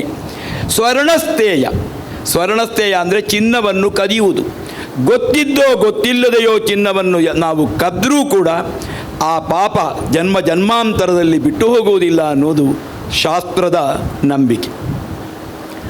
ಇನ್ನು ಅಕ್ಷಯ ತದಿಗೆಗೂ ಚಿನ್ನಕ್ಕೂ ಏನು ವಿಶೇಷತೆ, ಅಕ್ಷಯ ತೃತೀಯಕ್ಕೂ ಚಿನ್ನಕ್ಕೂ ಏನು ಸಂಬಂಧ ಅಂತ ಕೇಳಿದರೆ, ಅಕ್ಷಯ ತೃತೀಯ ಅನ್ನೋದು ಬರುವುದು ಸಾಮಾನ್ಯವಾಗಿ ವಸಂತ ಋತುವಿನ ವೈಶಾಖ ಮಾಸದಲ್ಲಿ. ವಸಂತ ಋತು ಅನ್ನುವುದೇ ದೇವ ಸಾನ್ನಿಧ್ಯ ಭೂಯಿಷ್ಠವಾದಂತಹ ಋತು. ಅದು ಮಾಸಾನ ಮಾರ್ಗಶೀರ್ಷೋಸ್ಮಿ ಋತೂಣಾಂ ಕುಸುಮಾಕರಃ, ಇದು ಭಗವದ್ಗೀತೆಯ 10ನೇ ಅಧ್ಯಾಯದ ವಿಭೂತಿ ಯೋಗದಲ್ಲಿ ಬರುವ ಮಾತು. ತಿಂಗಳುಗಳಲ್ಲಿ ಮಾರ್ಗಶಿರ ಮಾಸದಲ್ಲಿ ನನ್ನ ವಿಶೇಷ ಸನ್ನಿಧಾನ ಇದೆ. ಋತುಗಳಲ್ಲಿ ವಸಂತ ಋತು ಸ್ವಯಂ ನಾನೇ ಅಂತ ಭಗವಂತ ಹೇಳಿಕೊಳ್ತಾನೆ ಅಲ್ಲಿ. ಈ ವಸಂತ ಋತುವಿನಲ್ಲಿ ಬರತಕ್ಕಂತಹ 2 ತಿಂಗಳುಗಳು, ಒಂದು ಚೈತ್ರ, ಇನ್ನೊಂದು ವೈಶಾಖ. ಯಾಕೆ ಇದು ಹಾಗೆ ವೈಶಾಖ ಅಂತ ಹೆಸರು ಬರ್ತದೆ ಕೇಳಿದರೆ, ವಿಶಾಖ ನಕ್ಷತ್ರದಲ್ಲಿ ಪೌರ್ಣಿಮೆ ಬರುವುದರಿಂದ ವೈಶಾಖ, ಚಿತ್ರಾ ನಕ್ಷತ್ರದಲ್ಲೇ ಪೌರ್ಣಿಮೆ ಬರುವುದರಿಂದ ಅದು ಚೈತ್ರ. ಹೀಗೆ ಆ ನಕ್ಷತ್ರಕ್ಕೂ ಆ ಪೌರ್ಣಿಮೆಗೂ ಸಂಬಂಧ ಏರ್ಪಡುವುದರಿಂದ ಆ ಹೆಸರುಗಳು ಶಾಸ್ತ್ರಕಾರರಿಂದ ನಿರೂಪಿಸಲ್ಪಟ್ಟಿವೆ. ವೈಶಾಖ ಮಾಸ ಅನ್ನುವುದೇ ಭಗವಂತನ ಸಾನ್ನಿಧ್ಯ ಭೂಯಿಷ್ಠವಾದಂತಹ ಋತುವಿನ ಒಳಗೆ ಸನ್ನಿಹಿತವಾದಂತಹ ತಿಂಗಳದು. ವೈಶಾಖ ಮಾಸದ ತೃತೀಯ 3ನೆಯ ದಿನ ಅದು ಅಕ್ಷಯ ತೃತೀಯ ಎಂಬುದಾಗಿ ಜ್ಞಾನಿಗಳಿಂದ ಸ್ವೀಕರಿಸಲ್ಪಟ್ಟಿದೆ. ಒಂದೊಂದು ತಿಥಿಗೂ ದೇವತೆಗಳಿದ್ದಾರೆ. ಉದಾಹರಣೆಗೆ ಅಮಾವಾಸ್ಯೆ ದಿವಸ ಪಿತೃತರ್ಪಣ ಕೊಡುವುದು ಯಾಕೆ? ಅಮಾವಾಸ್ಯೆ ಅನ್ನುವ ತಿಥಿಗೆ ದೇವತೆಗಳೇ ಪಿತೃದೇವತೆಗಳು, ಹಾಗಾಗಿ ಆ ದಿವಸ ಪಿತೃತರ್ಪಣ ಕೊಡುವುದು ಪದ್ಧತಿ. ಪಂಚಮಿ ದಿವಸ ನಾಗನನ್ನು ಯಾಕೆ ಆರಾಧಿಸಬೇಕು? ಸರ್ಪ ಅನ್ನುವ ದೇವತೆಯೇ ಪಂಚಮಿ ತಿಥಿಯ ಅಧಿದೇವತೆ. ಪಂಚಮಿ ತಿಥಿಯ ಒಂದು ವಿಶೇಷವಾದಂತಹ ಸ್ವಾಧೀನತೆಯನ್ನು ಹೊಂದಿದ ದೇವತೆ. ಷಷ್ಠಿ ಸುಬ್ರಹ್ಮಣ್ಯನಿಗೆ ಯಾಕೆ? ಸುಬ್ರಹ್ಮಣ್ಯನೇ ಷಷ್ಠಿ ತಿಥಿಯ ಅಧಿದೇವತೆ. ಹಾಗೆಯೇ ತೃತೀಯ ಅನ್ನುವಂತಹ ತಿಥಿಯ ದೇವತೆ ಧಾತ್ರಿ. ಧಾತ್ರಿ ಅಂದರೆ ಭೂದೇವಿ. ಭೂಮಿದೇವಿಯೇ ಅದಕ್ಕೆ ಪ್ರಧಾನವಾದಂತಹ ದೇವತೆ. ಭೂಮಿಯಲ್ಲಿ ಅಂತರ್ಲೀನವಾಗಿರುತ್ತದೆ ಚಿನ್ನ, ಅದು ಬಿಟ್ಟು ಬೇರೆ ಕಡೆ ಇರೋದಿಲ್ಲ ಚಿನ್ನ. ಹಾಗಾಗಿ ಧಾತ್ರಿಯ ಗರ್ಭಸಂಭೂತವಾದಂತಹ ಚಿನ್ನ ಏನಿದೆ ಅದು ಧಾತ್ರಿಯ ಅತ್ಯಂತ ಪ್ರಧಾನವಾದಂತಹ ತಿಥಿ ಎನಿಸಿದಂತಹ ಆ ಅಕ್ಷಯ ತೃತೀಯ ಅನ್ನುವ ತಿಥಿಯಲ್ಲಿ ನಾವು ಸ್ವೀಕರಿಸಿದಾಗ ನಮಗೆ ಶ್ರೀಪತಿತ್ವವನ್ನು ಭೂಪತಿತ್ವವನ್ನು ಅದು ಅನುಗ್ರಹಿಸ್ತದೆ. ಭೂಪತಿತ್ವ ಅಂದರೆ ವಿಶೇಷವಾದಂತಹ ಭೂಸಂಬಂಧವಾದಂತಹ ಯೋಗ್ಯತೆ. ಶ್ರೀಪತಿತ್ವ ಅಂದರೆ ಅದು ಆರ್ಥಿಕವಾದಂತಹ ಸಂಪನ್ನತೆ. ಇವೆರಡನ್ನೂ ಅದು ಅನುಗ್ರಹಿಸ್ತದೆ. ಆದ್ದರಿಂದ ಆ ತೃತೀಯ ತಿಥಿಯೇ ವಿಶೇಷತೆಯನ್ನು ಜ್ಞಾನಿಗಳು ಕಲ್ಪಿಸಿದ್ದಾರೆ. ಇನ್ನು ಚಿನ್ನದ ಕುರಿತಾಗಿ ಹೇಳುವುದಾದರೆ, ಆರ್ಥಿಕ ದೃಷ್ಟಿಯಿಂದ ಚಿನ್ನ ಅದು ನಿರಂತರವಾದಂತಹ ಜೀವನದಲ್ಲಿ ಸುಭದ್ರತೆಗೆ ಕಾರಣವಾಗಿದೆ. ಜೀವನದಲ್ಲಿ ಸುಭದ್ರತೆಗೆ ಕಾರಣವಾಗುವುದರ ಜೊತೆಗೆ ಆರ್ಥಿಕವಾದಂತಹ ಒಂದು ವಿಶೇಷವಾದಂತಹ ಸಂಪನ್ಮೂಲಗಳನ್ನು ಒದಗಿಸಬಹುದಾದ, ಯಾವತ್ತೂ ಬೆಲೆ ಕಳೆದುಕೊಳ್ಳಲಾಗದ ಒಂದು ವಿಶೇಷವಾದಂತಹ ಲೋಹ. ಇವತ್ತು ಆ ಒಂದು ಧಾತುವಿನಲ್ಲಿ ಅಥವಾ ಆ ಲೋಹದಲ್ಲಿ ನಾವು ಸಂಪತ್ತನ್ನು ತೊಡಗಿಸಿದರೆ ಬರೋ ವರ್ಷಕ್ಕೆ ಅದು ಎಷ್ಟಾಗ್ತದೆ ಅನ್ನುವುದನ್ನು ನಾವು ಆಲೋಚಿಸುವುದಕ್ಕೂ ಸಾಧ್ಯ ಇಲ್ಲದೆ ಇರುವ ಸ್ಥಿತಿಯಲ್ಲಿ ಇರ್ತೇವೆ. ಇನ್ನು ಅಕ್ಷಯ ತೃತೀಯ ಅನ್ನುವಂತಹ ದಿನದಂದು ನಾವು ಖರೀದಿಸಿದಂತಹ ಚಿನ್ನ ಏನಿದೆ ಅದು ಅಕ್ಷಯವಾಗ್ತದೆ. ಯಾಕೆ ಕೇಳಿದರೆ ಆ ದಿವಸವೇ ಅಂಥದ್ದು. ವಿಶೇಷವಾಗಿ ಅಕ್ಷಯ ತೃತೀಯ ಅನ್ನುವಂತಹ ಆ ದಿವಸ ಸೂರ್ಯ ಮೇಷರಾಶಿಯಲ್ಲಿರ್ತಾನೆ. ಆತ್ಮಾವೈ ಜಗತಃ ತಸ್ತುತಶ್ಚ, ನಮಗೆ ಕಾರಕನಾಗಿ ಜಗತ್ತಿನ ಕಣ್ಣಾಗಿರತಕ್ಕಂತಹ ಸೂರ್ಯ ಉಚ್ಚರಾಶಿಯಲ್ಲಿರುವಾಗಲೇ ಅಕ್ಷಯ ತೃತೀಯ ಬರುವುದು ಸಂಪ್ರದಾಯ. ಕೆಲವೊಮ್ಮೆ ಅದು ವ್ಯತ್ಯಾಸವಾದರೂ ಕೂಡ ಆ ದಿವಸ ಸೂರ್ಯನ ಅಂಶಕದಿಂದ ಆ ತಿಥಿ ಕೂಡಿರುತ್ತದೆ. ಈ ಅಧಿಕ ಮಾಸಗಳು ಬಂದಾಗ ಒಮ್ಮೊಮ್ಮೆ 12 ವರ್ಷಗಳಿಗೊಮ್ಮೆ ಅಕ್ಷಯ ತೃತೀಯ ಅದು ಮೇಷಮಾಸದಲ್ಲಿ ಸೂರ್ಯನಿರುವಾಗ ಬರದೇ ಇದ್ದರೂ ಸಾಂಪ್ರದಾಯಿಕವಾಗಿಯೂ ಗಣಿತಾತ್ಮಕವಾಗಿಯೂ ಆ ದಿವಸ ಸೂರ್ಯನಿಗೂ ಆ ತಿಥಿಗೂ ವಿಶೇಷವಾದಂತಹ ಸಂಬಂಧ ಏರ್ಪಡುತ್ತದೆ. ಸೂರ್ಯ ಮೇಷರಾಶಿಯಲ್ಲಿ ತಾನು ಉಚ್ಚನಾಗಿರತಕ್ಕಂತಹ ರಾಶಿ, ಸೂರ್ಯನಿಗೆ ಪರಮೋಚ್ಚ ರಾಶಿ ಆಗಿರುವ ಜಗತ್ತಿನ ಕಣ್ಣೆನಿಸಿದಂತಹ ಜಗತ್ತಿನ ಜೀವಜಾಲಗಳಿಗೆ, ಯಾಕೆ ನಾವು ಇವತ್ತಿನ ದಿವಸದಲ್ಲೂ ಕೂಡ ಸೂರ್ಯ ಅಸ್ತಮಾನದಿಂದ ಜಗತ್ತು ಸ್ತಬ್ಧವಾಗ್ತಾ ಬರ್ತದೆ. ಸೂರ್ಯೋದಯದಿಂದ ಜಗತ್ತು ಎಚ್ಚೆತ್ತುಕೊಂಡು ಕ್ರಿಯಾಶೀಲವಾಗ್ತದೆ. ಕ್ರಿಯಾಶೀಲತೆಯ ಪ್ರತೀಕ ಸೂರ್ಯ. ಹಾಗಾಗಿ ಭಗವಾನ್ ಸೂರ್ಯ ಉಚ್ಚರಾಶಿಯಲ್ಲಿ ಇರುವ ಸನ್ನಿವೇಶದಲ್ಲಿ ಈ ಒಂದು ಅಕ್ಷಯ ತೃತೀಯ ಬರುವುದರಿಂದ ನವಗ್ರಹದಲ್ಲಿ ಗ್ರಹಾಣಾಂ ಆದಿರಾದಿತ್ಯ ಲೋಕರಕ್ಷಣ ಕಾರಕ ಅನ್ನುವ ಆ ಸೂರ್ಯನಿಗೆ ಏನು ಒಂದು ಮಾತನ್ನು ಜ್ಞಾನಿಗಳು ಹೇಳ್ತಾರೆ.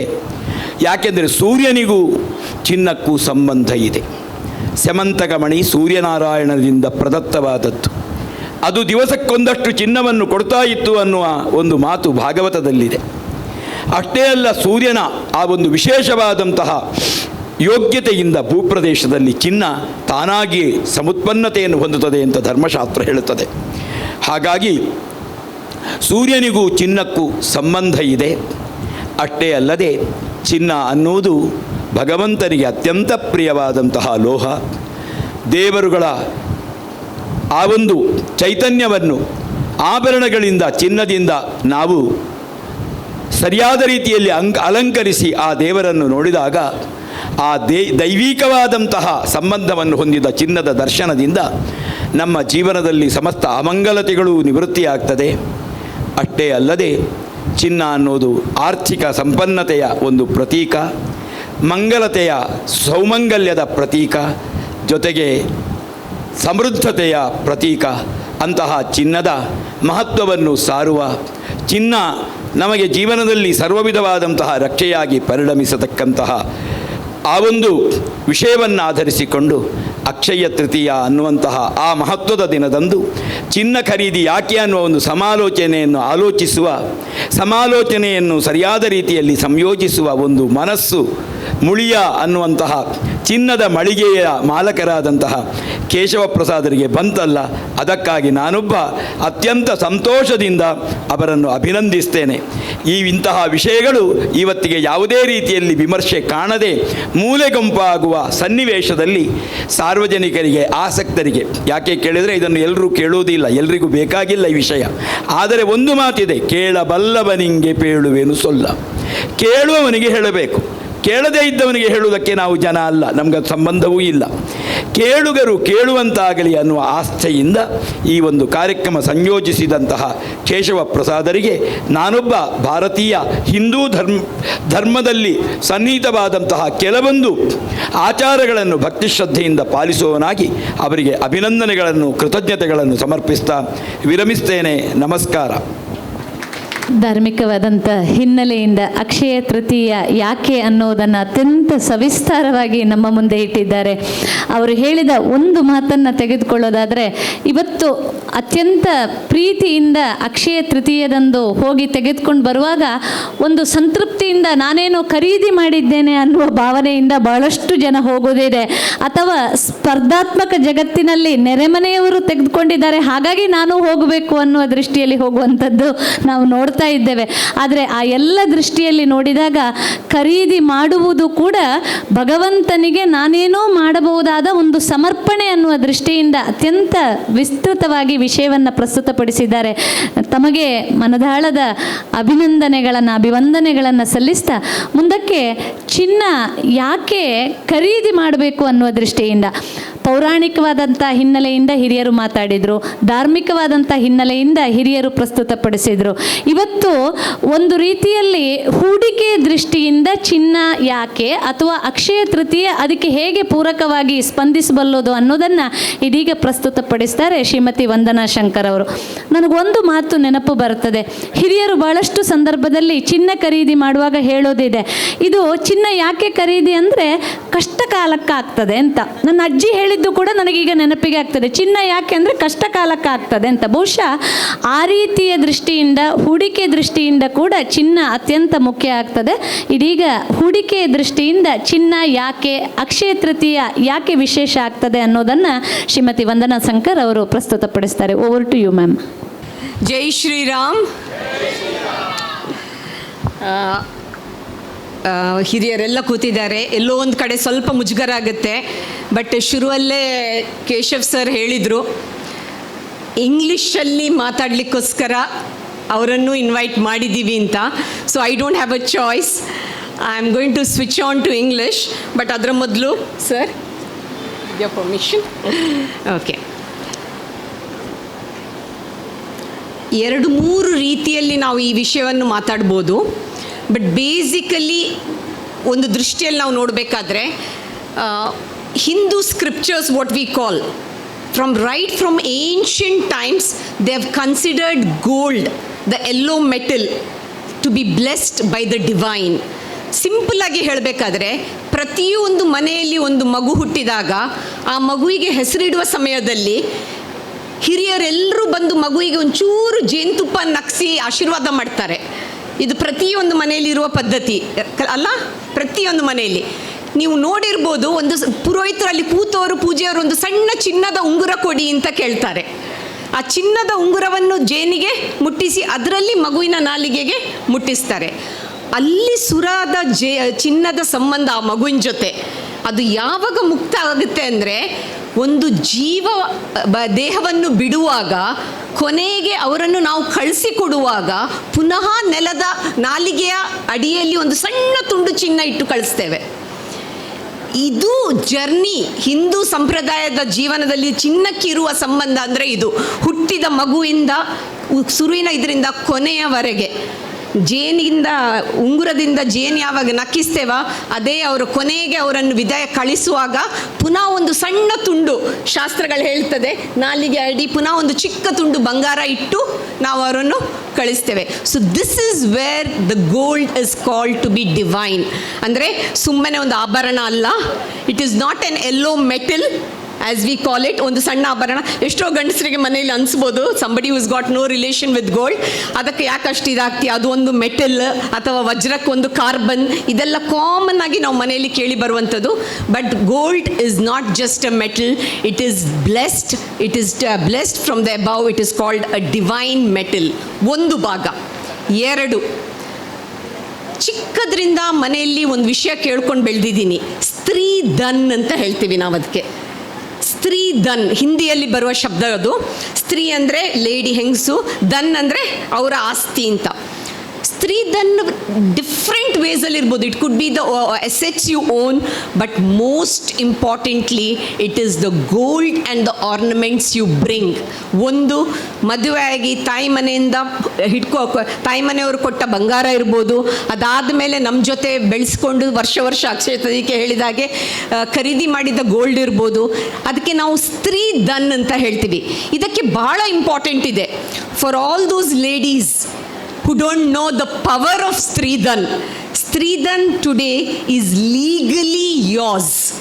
ಅಂದರೆ ಲಾ ಪ್ರೊಟೆಕ್ಷನ್ 1956 ಲಾ ಸಕ್ಸೆಷನ್ ಪ್ರೊಟೆಕ್ಷನ್ ಸಕ್ಸೆಷನ್ ಆ್ಯಕ್ಟಲ್ಲಿ 1956 ಯಾವುದೇ ಒಂದು ಸ್ತ್ರೀ ಅವರಲ್ಲಿರುವ ಬಂಗಾರ ಬೆಳ್ಳಿ ಆಸ್ತಿಯನ್ನು ಡಿಕ್ಲೇರ್ ಮಾಡಿದಲ್ಲಿ ಅದಕ್ಕೆ ಯಾವುದೇ ಅಪ್ಪರ್ ಲಿಮಿಟ್ ಇರುವುದಿಲ್ಲ.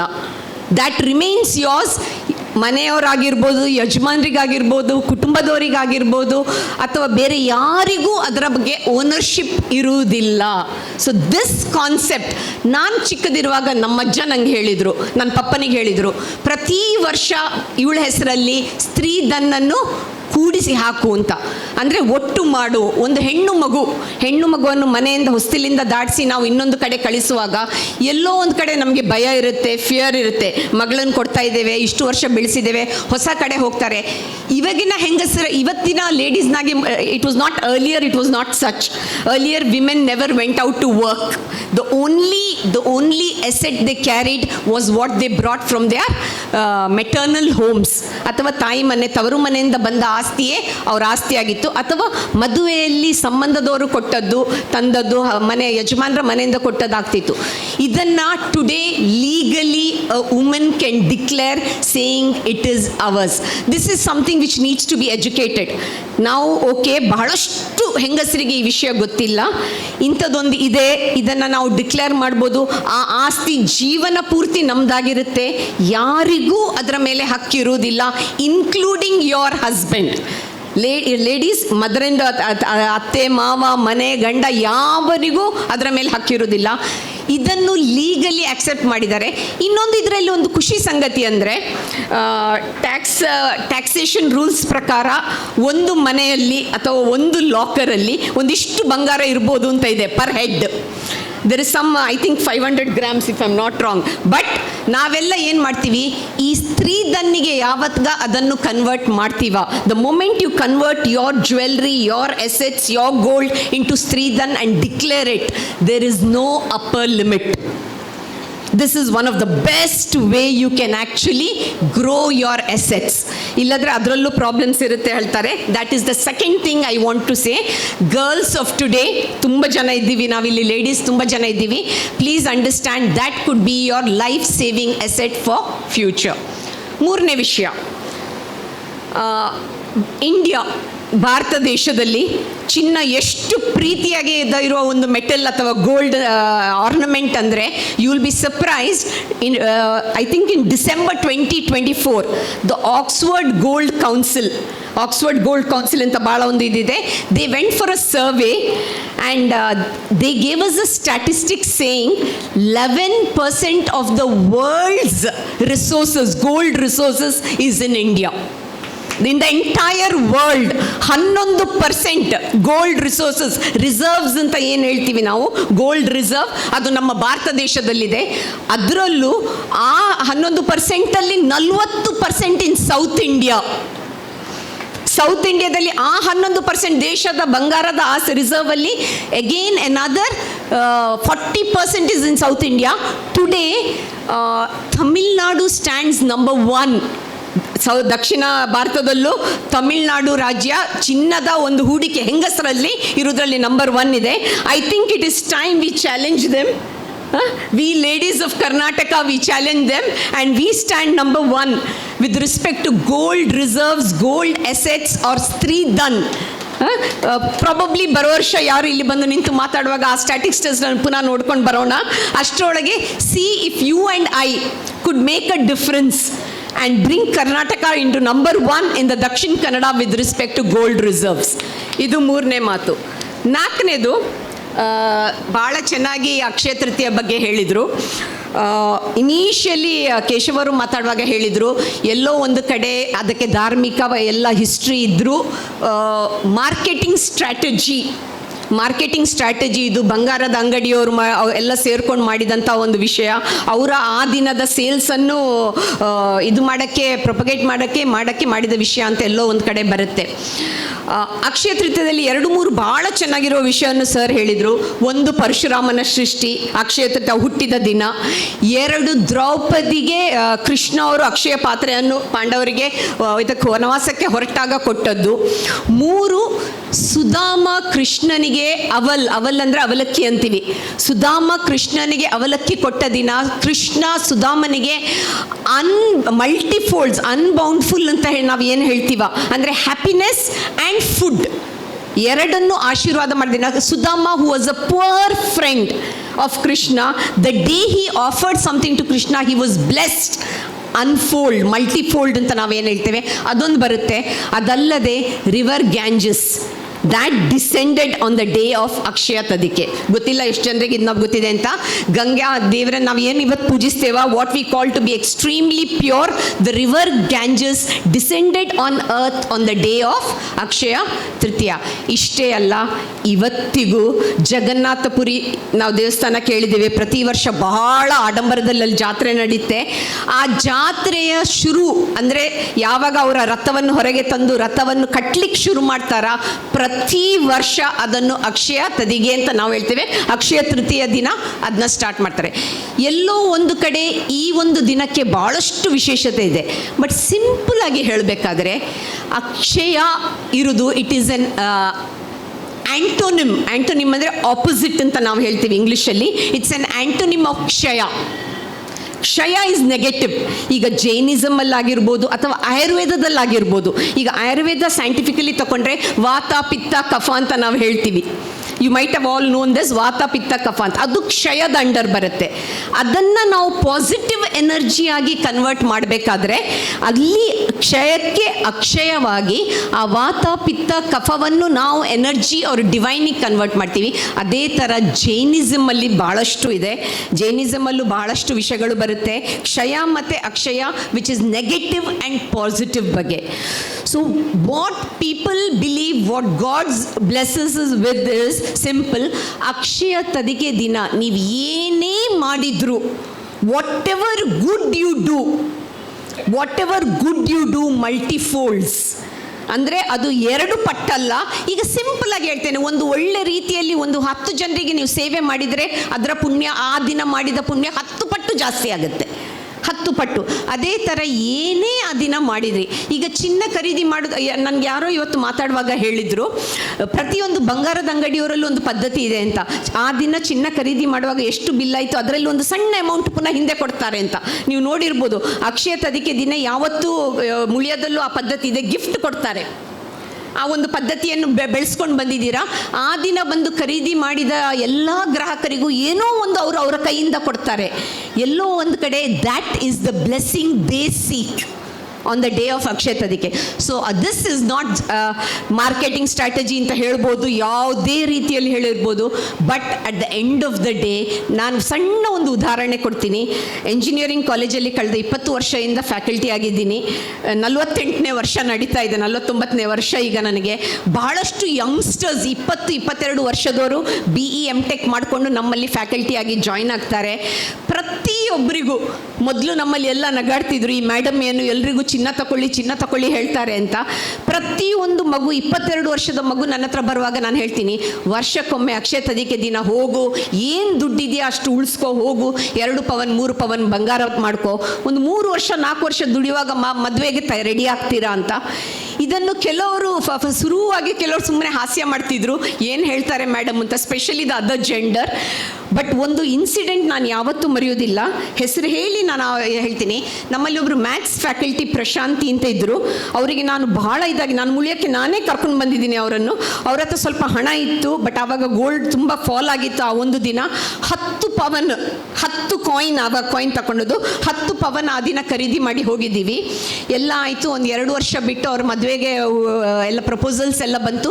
ತಂದೆ ಗೌರ್ಮೆಂಟ್ ಸರ್ವಿಸಲ್ಲಿದ್ದರು, ಇಲೆಕ್ಷನ್ ಡ್ಯೂಟಿಯಲ್ಲಿದ್ದರು. ಇಲೆಕ್ಷನ್ಸ್ ನಡೀತಾ ಇತ್ತು. ಇಲೆಕ್ಷನ್ ಡ್ಯೂಟಿಯಲ್ಲಿ ಇದ್ದದನ್ನು ಮ್ಯಾಸಿವ್ ಕಾರ್ಡಿಯಕ್ ಅರೆಸ್ಟ್ ಆಗಿ ಅವ್ರು ತೀರ್ಕೊಂಡ್ರು. ಇವರ ಮದುವೆ ಫಿಕ್ಸ್ ಆಗಿತ್ತು. ಹುಡುಗ ನೋಡಿ ಎಲ್ಲ ರೆಡಿ ಆಗಿತ್ತು. ಕೈಯಲ್ಲಿ ಏನೂ ದುಡ್ಡಿರಲಿಲ್ಲ ಆವಾಗ. ನೀವು ನಂಬಲಿಕ್ಕಿಲ್ಲ, ಅದೇ 10 ಪವನ್ ಯಾವಾಗ ನಾವು ಅಕ್ಷಯ ತದಿಕೆ ದಿನ ಹೋಗಿ ತಗೊಂಡೇವ, 10 ಪವನಲ್ಲಿ ಅವರ ಮಂಗಳಸೂತ್ರ, 2 ಬಳೆ, 1 ಕಿವಿದು, ಅದನ್ನು ಮಾಡಿಸಿ ಅವ್ರಿಗೆ ಇವತ್ತು ಆ ಮೇಡಮ್ MTech ಮಾಡಿ ಬಂದು ಇವತ್ತು NITKಯಲ್ಲಿ PhD ಮಾಡಿ ನಿಟ್ಟೆಯಲ್ಲಿ ಸೀನಿಯರ್ ಪ್ರೊಫೆಸರ್ ಆಗಿದ್ದಾರೆ. ಅವ್ರು ಇವತ್ತಿಗೂ ಆ ಮಾತು ಹೇಳ್ತಾರೆ, ಯಾವಾಗ ನೀನು ಅಕ್ಷಯ ತದಿಕೆ ದಿನ ನೀವು ನನ್ನನ್ನು ಎಳ್ಕೊಂಡು ಮೇಡಮ್ ಹೋಗಿ ಬಂಗಾರ ತೆಗೆಸಿದ್ರಾ, ಇವತ್ತು ನಾನು ಈ ಪರಿಸ್ಥಿತಿಯಲ್ಲಿದ್ದೇನೆ. ಇಲ್ಲದ್ರೆ ಕಂಗಾಲಾಗಿಬಿಟ್ಟಿದ್ದೆ, ತಂದೆಯನ್ನು ಕಳ್ಕೊಂಡೆ, ಮನೆಯಲ್ಲಿ ತಂಗಿ ತಮ್ಮನ ಜವಾಬ್ದಾರಿ ಇತ್ತು, ನನ್ನ ಮದುವೆಗೆ ಒಂದು ಕರಿಮಣಿ ತಗೊಳ್ಳುವ ಅಷ್ಟು ತಾಕತ್ತು ನನ್ನಲ್ಲಿ ಇರ್ತಿರ್ಲಿಲ್ಲ ಅಂತ. See, this is simple. Marketing ಸ್ಟ್ರಾಟಜಿಯಾಗಿ ಒಂದು ಬಿಸ್ನೆಸ್ ಮ್ಯಾನ್ ಉದ್ಧಾರ ಆದರೆ ಅವರು ಅದರ ಜೊತೆ ನಮಗೂ ಒಳ್ಳೇದು ಮಾಡ್ತಾರೆ. This because at the end of the day ನಾನು ಪ್ರತಿ ವರ್ಷ ಇದೇ ಥರ ಮನೆಯಲ್ಲಿ ಜಗಳ ಮಾಡಿಕೊಂಡು ಹಸ್ಬೆಂಡ್ ಹತ್ರ ದುಡ್ಡು ತಗೊಂಡು ಅದಕ್ಕೆ ನನ್ನ ಒಂದು ದುಡ್ಡನ್ನು ಸೇರಿಸ್ಕೊಂಡು ಬಂಗಾರ ತಗೊಂಡು ಇವತ್ತು ನೆನ್ನೆ ನನ್ನ ದೊಡ್ಡ ಮಗಳಿಗೆ ಕಳೆದ ವರ್ಷ ಮದುವೆ ಮಾಡಿದೆ, ಒಂದಿಷ್ಟು ಬಂಗಾರ ಕೊಟ್ಟೆ. ಅವಳು ಆವಾಗ ಗಲಾಟೆ ಮಾಡಿದ್ಲು, ಡಾಕ್ಟ್ರು ಹಾಕೊಳ್ಳೋದಿಲ್ಲ, ಯಾಕೆ ಇಷ್ಟು ಇನ್ವೆಸ್ಟ್ ಮಾಡ್ತೀಯಾ ಅಂತೆಲ್ಲ. ನೆನ್ನೆ ರಾತ್ರಿ ನನಗೆ ಕಾಲ್ ಮಾಡಿ ಕೇಳ್ತಾಳೆ, ಅಮ್ಮ ನನ್ನ ಹತ್ರ ಇರುವ ಒಟ್ಟು ಬಂಗಾರದ ಮಾನಿಟ್ರಿ ವ್ಯಾಲ್ಯೂ ಎಷ್ಟಿದೆ ಅಂತ ಕೇಳಿದ್ರು. ನೋಡಿ, ಎಲ್ಲೋ ಒಂದು ಕಡೆ ಅದು ನಮ್ಮ ಆಸ್ತಿ, ಸ್ತ್ರೀಧನ್ ಅಂತ ಇದಕ್ಕೆ ನಾವು ಹೇಳ್ತೀವಿ. ಸೊ ರೈಟ್ಲಿ ಸೈಡ್, ಯಾರೇ ಏನೇ ಹೇಳಲಿ, ನಾವು ಗಟ್ಟಿಯಾಗಬೇಕಾದ್ರೆ, ನಾವು ಒಳ್ಳೆಯದಾಗಬೇಕಾದ್ರೆ, ನಮ್ಮ ಸುಖ ನಮಗೆ ಸಮೃದ್ಧಿ ಅಂತ ಅಥವಾ ವೃದ್ಧಿ ಆಗಬೇಕಾದ್ರೆ ನಮ್ಮಲ್ಲಿ ಬಂಗಾರ ಇರಲೇಬೇಕು. That is the only asset which will give you strength. ಯಾವುದೇ ಕಷ್ಟದ ಸಮಯ ಬರಲಿ, ಯಾವುದೇ ಮನೆಯಲ್ಲಿ ಏರುಪೇರಾಗಿರಲಿ, ಆಗಬೇಕು ಅಂತ ಖಂಡಿತ ಹೇಳ್ತಾ ಇಲ್ಲ, ಎಲ್ಲರೂ ಒಳ್ಳೆಯದಾಗೋಣ, ಎಲ್ಲರೂ ವೃದ್ಧಿಯಾಗಲಿ. ಬಟ್ ಸಮಯಕ್ಕೆ ಇರುವಲ್ಲಿ ನಮಗೆ ನಮ್ಮ ಒಂದು ಕಷ್ಟಕ್ಕೆ ಬರುವಂಥ ಆಸ್ತಿ ಅಂದರೆ ಬಂಗಾರ ಮಾತ್ರ. ಆಸ್ತಿ ಇದೆ, ಜಾಗ ಇದೆ, ಮಾಡ್ತೀರಾ, ಬಟ್ ಸಮಯಕ್ಕೆ ತಕ್ಕ ಅದು ಖಂಡಿತ ಸಾಧ್ಯ ಇಲ್ಲ. ಯಾಕೆಂದ್ರೆ ನನ್ನ ಹಸ್ಬೆಂಡ್ದು ನಂದು ದಿನಾ ಮನೇಲಿ ಜಗಳ ಆಗುತ್ತೆ. ಅವರು ಸೈಟ್ ತಗೊಳ್ಳುವ ಹೇಳೋದು, ನಾನು ಬಂಗಾರ ತಗೊಳ್ಳುವ ಹೇಳೋದು. ಸೈಟ್ ಮಾರಬೇಕಾದ್ರೆ ಇವತ್ತಿನ ದಿನದಲ್ಲಿ ಒಂದು ಸೈಟ್ ಮಾರಲಿಕ್ಕೆ 1 ವರ್ಷ ಮಿನಿಮಮ್ ಬೇಕು. ಅಲ್ಲಿ ಆ ಖಾತ ಬೇಕು, ಈ ಖಾತ ಬೇಕು, ಖಾತ ಬೇಕು ಅಂತ ಗೌರ್ಮೆಂಟ್ ಪ್ರತಿಯೊಂದು ಖಾತೆಗಳು ಕೊಟ್ಟು ಸೈಟನ್ನು ಮಾರುವುದನ್ನು ಬ್ಲಾಕ್ ಮಾಡಿದ್ದಾರೆ. ಬಟ್ ಇವತ್ತು ನಾನು ಏನಾದ್ರು ಅರ್ಜೆಂಟಾಗಿ ನನಗೆ ಬೇಕು, ನಾಳೆ ಕೊಂಡೋಗ್ತೇನೆ ಅಂತ ಇವತ್ತು ಕೇಶವ್ ಹತ್ರ ತಂದು ಕೊಟ್ಟರೆ ನನಗೆ ಹೀಗೆ ತೆಗೆದು ಕ್ಯಾಶ್ ಕೊಡ್ತಾರೆ. ಖಂಡಿತ ಅಲ್ಲ. So this is something which we have to understand. Basically, these are the 4 points I would want to take. One, like I said, gold is blessed by the divine. Don't doubt about it. ಪ್ರತಿಯೊಂದು ಮನೆಯಲ್ಲೂ, ಪ್ರತಿಯೊಂದು ದೇವಸ್ಥಾನದಲ್ಲೂ, ಪ್ರತಿಯೊಂದು ನಮ್ಮ what we wear or what we adorn, we are blessed if we can have some kind of gold we wear. Second, Akshaya Tritiya ಅನ್ನೋದು ಬಹಳ ಬಹಳ ಒಳ್ಳೆ ದಿನ. ಅದೇ ಥರ ಭಾಳಷ್ಟು ಜನರಿಗೆ ಇಲ್ಲಿ ಗೊತ್ತಿಲ್ಲ, there is something called Dhanteras ಅಂತ. ದಕ್ಷಿಣ ಕನ್ನಡದಲ್ಲಿ ನಾವು ಹೆಚ್ಚು ಆಚರಿಸೋದಿಲ್ಲ. ಅಕ್ಷಯ ತದಿಗೆಯಲ್ಲಿ ಎಲ್ಲವೂ ಅಕ್ಷಯ ಆಗುತ್ತೆ ಅಂತಾರೆ. ಧನ್ತೆರಸ್ ದಿನ ಧನ್ ಅಂದರೆ ಬಂಗಾರ, ಬೆಳ್ಳಿ, ಈ ಎರಡೇ ವಿಷಯವನ್ನು ನಾರ್ತ್ ಇಂಡಿಯಾದಲ್ಲಿ ಇದು ಬಹಳ ಫೇಮಸ್ ಆಗಿದೆ. ಪ್ರತಿ ವರ್ಷ ಧನ್ತೆರಸಿಗೆ ಮನೆಯ ಗೃಹಲಕ್ಷ್ಮಿ ಹೋಗಿ ಬಂಗಾರ ತಗೋತಾರೆ, ಬಂಗಾರ ಹಾಕ್ಕೊಂಡು ಎಲ್ಲ ಬಂಗಾರವನ್ನು ಇಟ್ಟುಕೊಂಡು ಪೂಜೆ ಮಾಡ್ತಾರೆ. So these are the 2 days when you can actually keep your money safe and then go and buy gold. 2 things. Third, like I said, let us all take it as a challenge. By next year, ತಮಿಳ್ನಾಡನ್ನು beat ಮಾಡೋ ಒಂದು ಚಾಲೆಂಜನ್ನು ನಾವು ಖಂಡಿತವಾಗಿಯೂ ತಗೊಳ್ಳೋಣ. Let us in the south India be number 1 with respect to gold reserves. And finally sir, history, ಪೌರಾಣಿಕ ಎಲ್ಲವನ್ನು ಹೇಳುವ ಪ್ರಕಾರ ಪ್ರತಿದಿನ ಗೋಲ್ಡ್ ತಗೊಳ್ಳಿಕ್ಕೆ ಅವಕಾಶ ಇದ್ದಲ್ಲಿ ಯಾರೂ ಅವಕಾಶ ಬಿಡಬೇಡಿ. ಇವತ್ತು ಕಮ್ಮಿ ಆಗುತ್ತೆ, ನಾಳೆ ಹೆಚ್ಚಾಗುತ್ತೆ, ನಾಳೆ ಕಮ್ಮಿ ಆಗುತ್ತೆ ಅಂತ ಕಾದುಕೊಂಡು ಕೂತಲ್ಲಿ, ಹಾಗೆ ಕಾದುಕೊಂಡು ಕೂತವರು ಇವತ್ತು ಸ್ವಲ್ಪ ಪಶ್ಚಾತ್ತಾಪ ಪಡ್ತಾ ಇದ್ದಾರೆ. ಯಾಕಂದರೆ ಕಳೆದ ವರ್ಷ ಇದೇ ಸಮಯಕ್ಕೆ ನನ್ನ ಮಗಳ ಮದುವೆಗೆ 5,900 ಇದ್ದದ್ದು ಇವಾಗ 9,000 ಆಗಿದೆ. ಇನ್ನು if you go and study deeply, this is also the right time to invest in gold. Trust me, stock ಶೇರ್ನಾಗಲ್ಲ ಎಷ್ಟೇ ಮೇಲೆ ಹೋದರೂ ಇನ್ನು ಬೀಳುವಂಥ ಪರಿಸ್ಥಿತಿ ಭಾಳ ಕಮ್ಮಿ ಇದೆ. ದಿಸ್ ಈಸ್ ಸುಮ್ಮನೆ ಹೇಳ್ತಾ ಇಲ್ಲ, ಭಾಳಷ್ಟು ಸ್ಟಡಿ ಮಾಡ್ತೇನೆ. ಯಾಕೆಂದರೆ I am a huge fan of gold. So ಭಾಳಷ್ಟು ಸ್ಟಡಿ ಮಾಡ್ತೇನೆ ಇದರ ವಿಷಯದಲ್ಲಿ. ಸೊ ಸ್ಟಡಿ ಹೇಳ್ತಾ ಇದ್ದೀನಿ, ಎಷ್ಟು ಕಮ್ಮಿ ಬಂದರೂ ಸಣ್ಣ ಅಮೌಂಟ್ ಇರುತ್ತೆ ವ್ಯತ್ಯಾಸಗಳು. So this is one of the best way to invest. Having said this, ಅವಕಾಶ ಕೊಟ್ಟದಕ್ಕೆ ಧನ್ಯವಾದಗಳು. ಹಳೆಯ ಒಂದು ಸಂಪ್ರದಾಯದ ಜೊತೆ ಎಲ್ಲೋ ಒಂದು ಕಡೆ ನಿಲ್ಲಕ್ಕೆ ಮುಜುಗರ ಆಯಿತು. But gold as an investment personally I believe is supreme ನೋಡ್ and divine. Thank you. Ram Ram. ಅತಿ ಮುಖ್ಯ ಅನ್ನೋದನ್ನು ಅತ್ಯಂತ ಸುಂದರವಾಗಿ ಪ್ರಸ್ತುತಪಡಿಸ್ತಾ ನಮ್ಮೊಳಗಡೆ ಬಹುಶಃ ಒಂದು ಹೂಡಿಕೆದಾರರನ್ನು ಇವತ್ತು ಈ ವೇದಿಕೆಯಲ್ಲಿ ಅವರು ಜಾಗೃತ ಮಾಡಿದ್ದಾರೆ ಅಂತ ಅಂದುಕೊಳ್ತೇವೆ. ಸಾಮಾನ್ಯವಾಗಿ ಯಾವುದೇ ಒಂದು ವಸ್ತುವನ್ನು ಅಥವಾ ಹೂಡಿಕೆಗೆ ಸಮಯ ಅಂತ ಇಲ್ಲ. ಆದರೂ ಕೂಡ ನಾವು ಹಿರಿಯರಿದ್ದಾರೆ, ನಾವು ಜಾತಕ ತೋರಿಸ್ತೇವೆ, ಗ್ರಹಗತಿಗಳನ್ನು ನೋಡ್ತೇವೆ.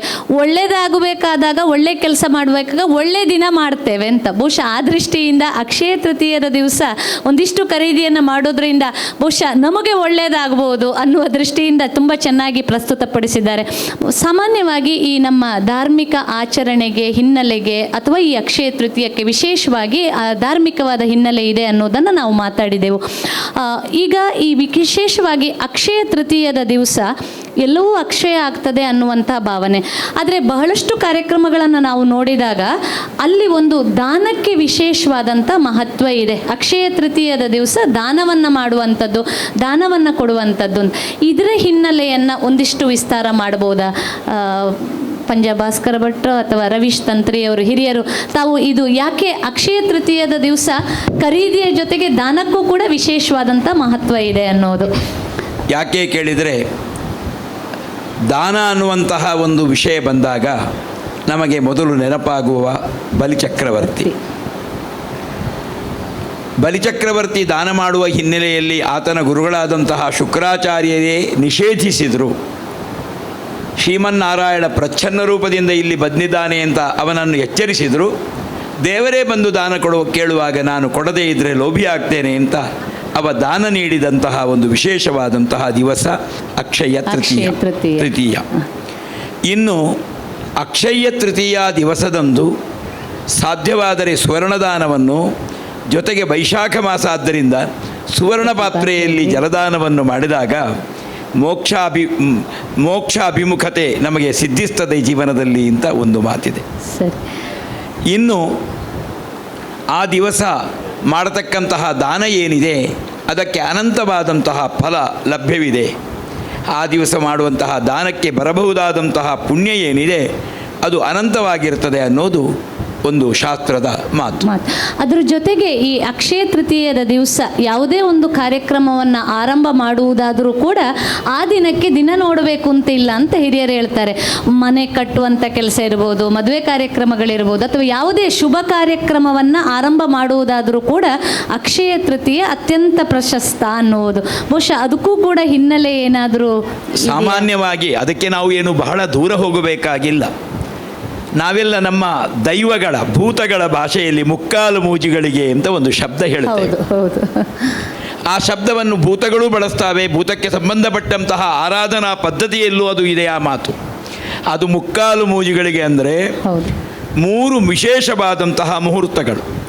ಒಂದು ದೀಪಾವಳಿಯ ಪಾಡ್ಯ, ಇನ್ನೊಂದು ನಮ್ಮ ಚಾಂದ್ರ ಯುಗಾದಿ, ಇನ್ನೊಂದು ಅಕ್ಷಯ ತೃತೀಯ. ಇದು 1 ಗಳಿಗೆಯ 3 ವಿಶೇಷವಾದ ಮುಹೂರ್ತಗಳಾದ್ದರಿಂದ ಇದನ್ನು ಮುಜೆ 3 ಗಳಿಗೆ ಅಂತ ತುಳು ಭಾಷೆಯಲ್ಲಿ ಹೇಳೋದು. ಅಂದರೆ ಈ 3 ದಿನಗಳನ್ನು ನಾವು ಸ್ಮರಣೆ ಮಾಡಿಕೊಳ್ಳುವುದು ಭೂತಾರಾಧನೆಯಲ್ಲಿ.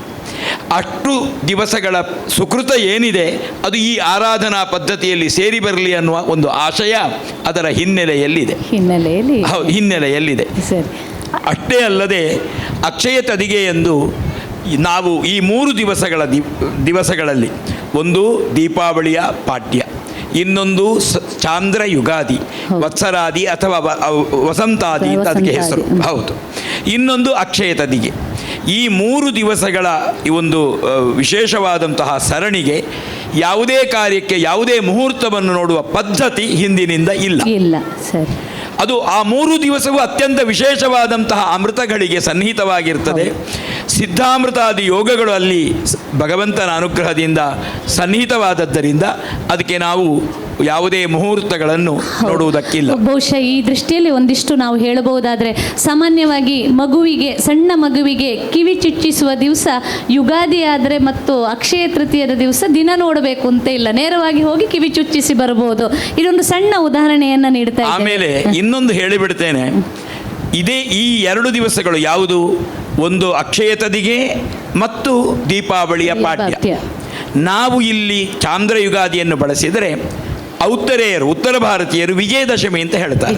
ಇದು 2 ವಿಭಾಗದಲ್ಲಿ ಪ್ರತ್ಯೇಕತೆ ಇದೆ. ಬಹುಶಃ ಅದೇ ಕಾರಣಕ್ಕೆ ಧನ್ತೆರೇಸ್ ಕೂಡ ಅಲ್ಲಿ, ಅದು ಧನತ್ರಯೋದಶಿ ಅಂತ, ದೀಪಾವಳಿಗಿಂತ 3 ದಿವಸ ಮೊದಲು. ಹೌದು. ಅವರು ವಿಜಯದಶಮಿಯನ್ನು ಈ ಪಂಕ್ತಿಯಲ್ಲಿ ಸೇರಿಸ್ತಾರೆ.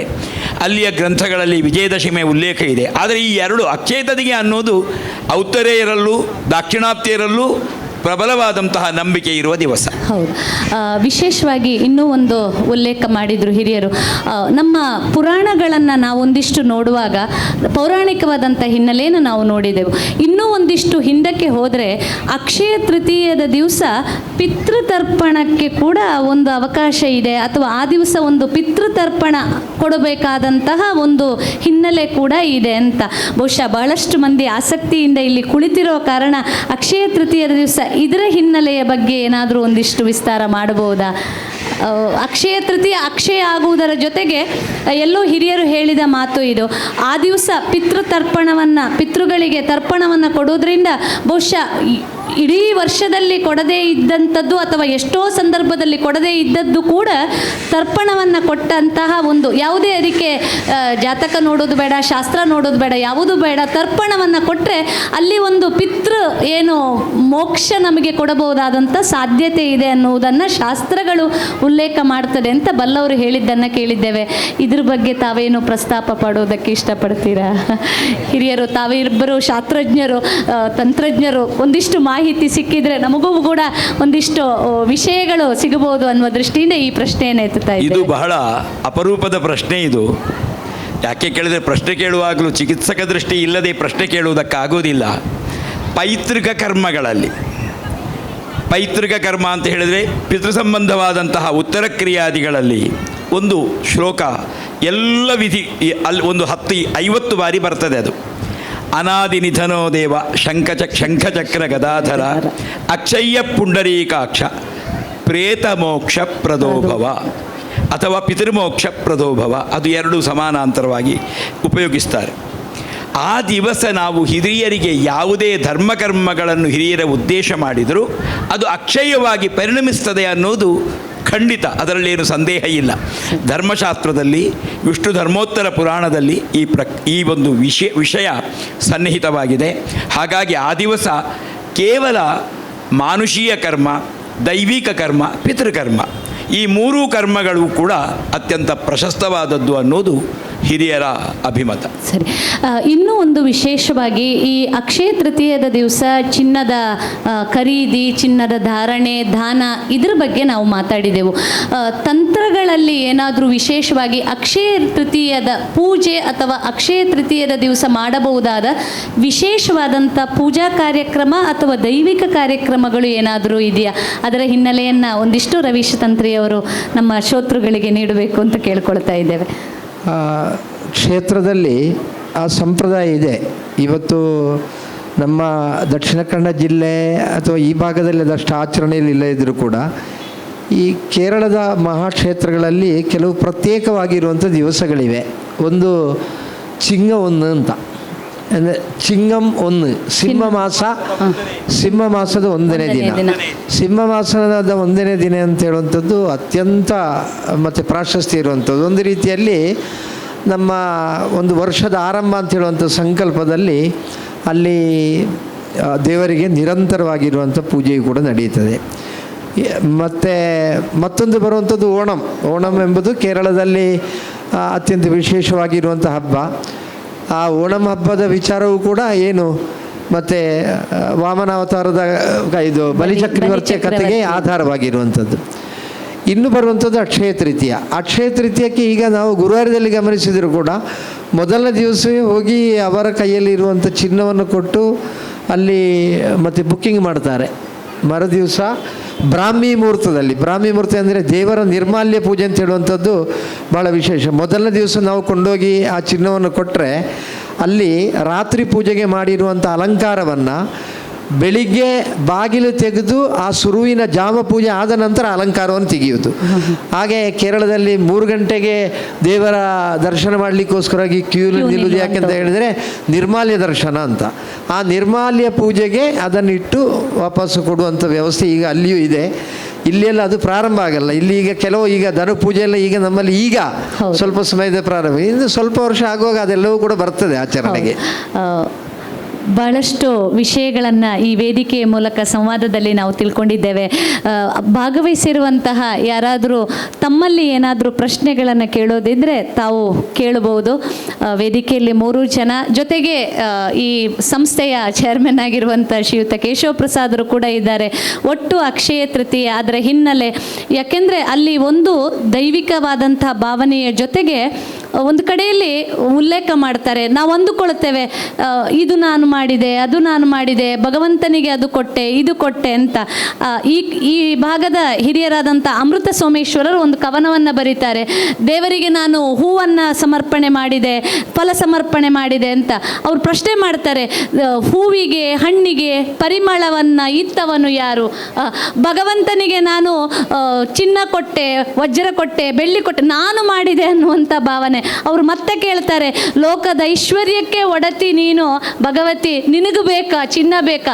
ಆದರೂ ಕೂಡ ನಾನು ಏನೂ ಅಲ್ಲ, ನೀನೇ ಎಲ್ಲ ಅನ್ನುವಂಥ ಭಾವನೆ ಬರಬೇಕು ಅಂತಾದರೆ ದಾನಕ್ಕೆ ಒಂದು ಮಹತ್ವ ಇದೆ. ಆ ದೃಷ್ಟಿಯಿಂದ ಚಿನ್ನದ ದಾನ ಅತ್ಯಂತ ಮಹತ್ವ ಆಗ್ತದೆ ಅನ್ನುವ ದೃಷ್ಟಿಯಿಂದ ಭಾಳಷ್ಟು ವಿಷಯಗಳ ಪ್ರಸ್ತಾಪ ಇಲ್ಲಿ ಆಗಿದೆ. ಭಾಗವಹಿಸಿರುವಂತಹ ಬಂಧುಗಳಿಗೆ ಯಾರಿಗಾದರೂ ಪ್ರಶ್ನೆಗಳನ್ನು ಅಥವಾ ತಮ್ಮ ಅನಿಸಿಕೆಗಳನ್ನು ಹೇಳುವುದಿದ್ರೆ ಒಂದಿಷ್ಟು ಅವಕಾಶಗಳಿದೆ. ಮತ್ತೆ ನಾವು ಸಂವಾದ ಕಾರ್ಯಕ್ರಮವನ್ನು ಮುಕ್ತಾಯ ಮಾಡ್ತೇವೆ.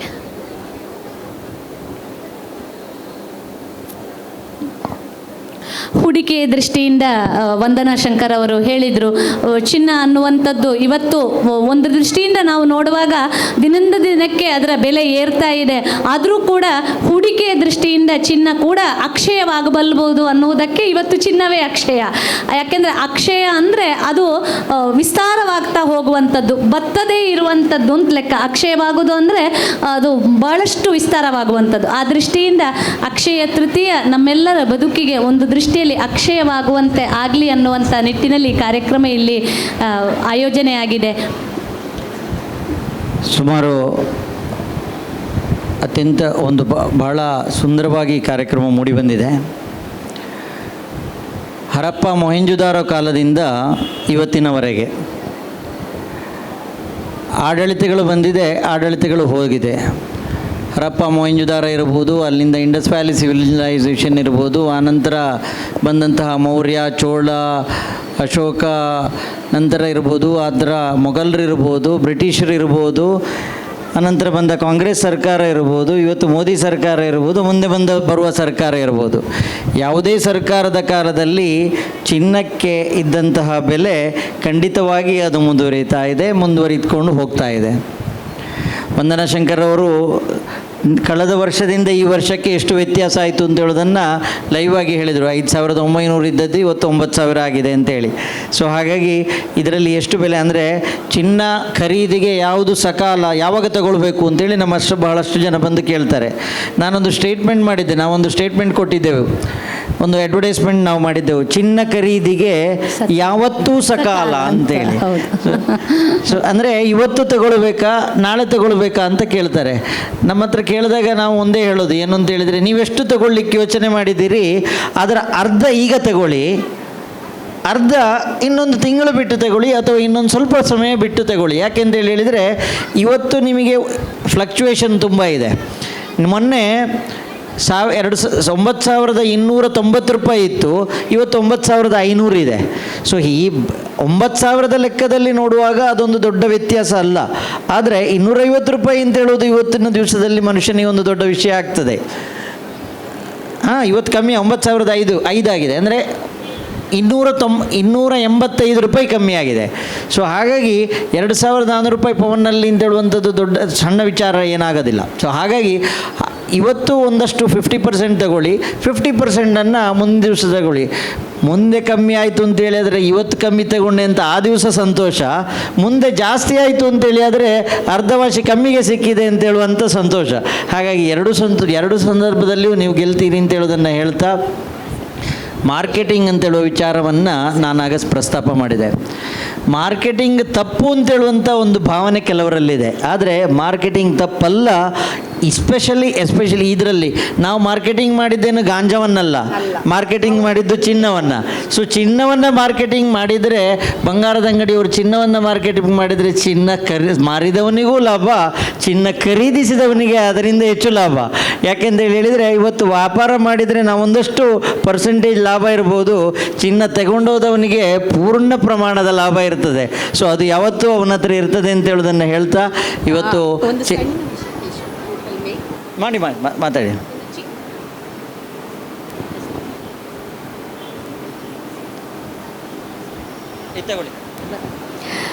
ಸಣ್ಣ ವಿಷಯ, ಭಾಳಷ್ಟು ನಾವು ಕೇಳಿ ಬರ್ತೀವಿ.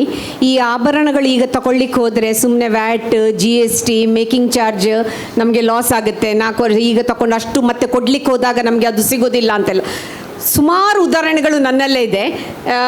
ನನಗೆ ಭಾಳ ಬೇಗ ಬೋರ್ ಆಗೋದು ವಿಷಯಗಳು. ಮನೇಲಿ ಯಾವತ್ತು ನಮ್ಮ ಮನೇಲಿ ಒಂದು ಸ್ಟ್ಯಾಂಡರ್ಡ್ ಜೋಕ್ ಇದೆ. ನನ್ನ ಹಸ್ಬೆಂಡ್ ಯಾವತ್ತು ಹೇಳ್ತಾನೆ, ಆಯಿತು ಮಾರೈತಿ, ಇವತ್ತಿದ್ದದ್ದು ನಾಳೆ ಬೇಡ, ಹೊಸಬೇಕು. ಗಂಡ ಒಂದು ಬೋರ್ ಆಗೋದಾಗೆ ನೋಡ್ಕೊ, ಮತ್ತು ಏನು ಬೇಕಾದ್ರೆ ಎಷ್ಟು ತಗೋ ಅಂತ ಯಾವತ್ತೂ ಹೇಳ್ತಾರೆ. ನಾನು ಒಂದು ವಸ್ತುವನಿಗೆ ಒಂದು ವರ್ಷ ಹಾಕೊಂಡ್ರೆ ನಿತ್ಯ ಹಾಕೊಳ್ಳುವಂಥದ್ದನ್ನು ಒಳಗೆ ತಗೊಂಡು ಇಡುವಂಥದ್ದಲ್ಲ ಲಾಕರಲ್ಲಿ, 1 ವರ್ಷದಲ್ಲಿ ಒಂದು ಸ್ವಲ್ಪ ಹೊಸತನ ಆಸೆ ಪಡ್ತೀನಿ. ಯಾವತ್ತೂ ನನಗೆ ನಾನು ತಗೊಂಡದಕ್ಕೆ ಹೋಗಿ ಚೇಂಜ್ ಮಾಡಿ ಹೊಸ್ತು ತಗೊಳ್ಳುವಾಗ ಲಾಸ್ ಆಗಿಲ್ಲ. ಯಾಕೆಂದರೆ ಪ್ರತಿ ಸಲ ನಾನು ಕಂಡು ಬಂದಿದ್ದೀನಿ. ಫಾರ್ ಎಕ್ಸಾಂಪಲ್ ವೆರಿ ರೀಸೆಂಟ್ಲಿ, ಭಾಳ ಕಳೆದ ವಾರ ನಡೆದ ಕತೆ ಇದು. ಒಂದು 15 ವರ್ಷ ಹಳೆಯ ವಜ್ರ ಉಂಗುರ ಒಂದು ನನ್ನ ಕೈಯಲ್ಲಿತ್ತು. ಆವಾಗ ನಾನು ಅದಕ್ಕೆ 52,000 ಕೊಟ್ಟಿದ್ದೆ, ಅದರ ಬಿಲ್ ಇತ್ತು ನನ್ನ ಹತ್ರ. ಮೊನ್ನೆ ಹೋಗಿ ಒಂದು ಹೊಸತ್ತು ಏನಾದರೂ ಬೇಕು, ಭಾಳ ವರ್ಷಗಳಿಂದ ಕೈಯಲ್ಲಿ ಹಾಕ್ಕೊಂಡಿದ್ದೇನೆ ಅಂತ ಅಂದ್ಕೊಂಡು ಹೋದಾಗ ಆ ಉಂಗುರದ ಬೆಲೆ ಕಟ್ಟುವಾಗ 98,000 ಇತ್ತದು.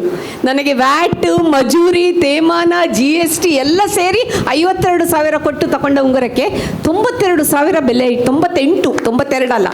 ಆಗ ನನಗನ್ಸಿತ್ತು, ಯಾಕೆ ಜನ ಹೇಳ್ತಾರೆ ಹೀಗೆ ಅಂತ. ಆ್ಯಕ್ಚುಲಿ ಇದರಲ್ಲಿ ನಮಗೆ ವ್ಯತ್ಯಾಸ ಬರೋದಿಲ್ಲ, ಏನೂ ಬರೋದಿಲ್ಲ. ಎಲ್ಲೋ ಒಂದು ಕಡೆ ನಮ್ಗೆ ಅನಿಸುತ್ತೆ ಅದೆಲ್ಲ ಬರುವಾಗ ಜಾಸ್ತಿ ಆಗುತ್ತೆ, ತೇಮಾನ ಇದೆ, ಮಜೂರಿ ಇದೆ, ಅಲ್ಲಿ ಕಮ್ಮಿ, ಇಲ್ಲಿ ಜಾಸ್ತಿ, ಅಲ್ಲಿ ಕಮ್ಮಿ, ಭಾಳಷ್ಟು ಇದ್ದಾರೆ, ಅಲ್ಲಿ ಇಲ್ಲಿ ಬೇರೆ ಬೇರೆ ವ್ಯತ್ಯಾಸಗಳಿದೆ ಅಂತ. ನಾನು ಕಂಡ ಮಟ್ಟಿಗೆ ನಮಗೆ ಯಾವುದೇ ಲಾಸ್ ಇನ್ವೆಸ್ಟ್ಮೆಂಟಲ್ಲಿ ಆಗೋದಿಲ್ಲ. ಇತ್ತೀಚಿನ ದಿನಗಳಲ್ಲಿ youngsters specially software industry boom ಆದ ಮೇಲೆ ಈ ಸಿಸ್ಟಮ್ಯಾಟಿಕ್ ಇನ್ವೆಸ್ಟ್ಮೆಂಟ್ ಪ್ಲ್ಯಾನ್ ಅಂತ ಮ್ಯೂಚುವಲ್ ಫಂಡ್ಸಲ್ಲಿ ಹಾಕಿದರು.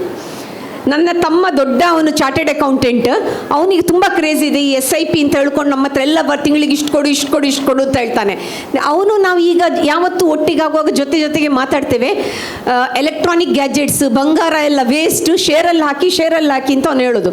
ನೆನ್ನೆ ಹೇಳ್ತಾನೆ, ಶೇರಲ್ಲಿ ಹಾಕಿದ್ರೆ ಈಗ ನೀನು ಮುಳುಗ್ತಿದ್ಯಾ, ಚಿನ್ನಕ್ಕೆ ಹಾಕಿದ ಕಾರಣ ಇಲ್ಲಿದ್ಯಾ ಅಂದ. ನಮ್ಮ ಅಣ್ಣ ಚಾರ್ಟೆಡ್ ಅಕೌಂಟೆಂಟ್, ಅವನು ಹೇಳಿದ ಮಾತಿದು. ಗೋಲ್ಡ್ ಯಾವತ್ತೂ ಮಲ್ಟಿಫೋಲ್ಡ್ ಆಗುತ್ತೆ, ಇದು ಸತ್ಯ. ಅಕ್ಷಯ ತದಿಕೆ ಒಳ್ಳೆ ದಿನ, ಆದರೆ ಬೇಕು ಅಂದ್ಕೊಂಡು ಹೋಗಿ ಯಾವುದನ್ನು ಒಳ್ಳೆ ಮನಸ್ಸಲ್ಲಿ ನಾವು ಖರೀದಿ ಮಾಡ್ತೀವ ಅವ್ರು ಕೊಡ್ತಾರಾ, ಪ್ರತಿಯೊಂದು ದಿನವೂ ಒಳ್ಳೆ ದಿನ, ಅದು ಒಂದೇ ದಿನಕ್ಕೆ ನಾವು ಕಾಯೋದು. ನನಗೆ ಬೇಕು ಅನಿಸಿದಾಗ ನಾನು ಹೋಗಿ ಕರಿತೀನಿ, ಅಕ್ಷಯ ತದಿಕೆಗೆ ತಗೋತೀನಿ.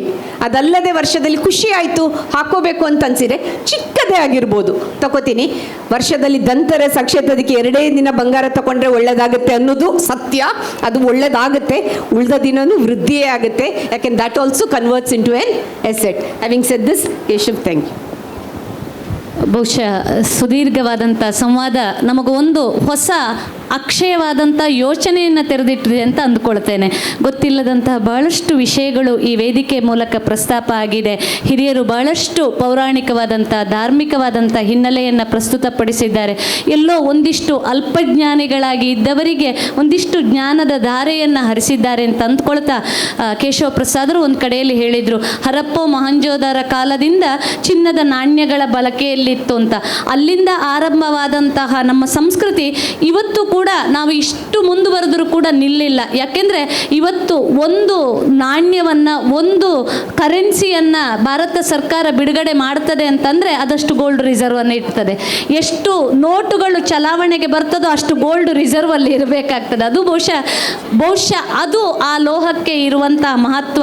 ಹಾಗಾಗಿ ಜಾಗತಿಕವಾಗಿ ಮತ್ತು ಇವತ್ತು ವ್ಯವಸ್ಥಿತವಾಗಿ ಒಂದು ಹೂಡಿಕೆ ಅಥವಾ ಒಂದು ಬದುಕಿಗೆ ಒಂದು ಭದ್ರತೆ ಅಂತ ಇರಬಹುದಾದರೆ ಅದು ಚಿನ್ನ.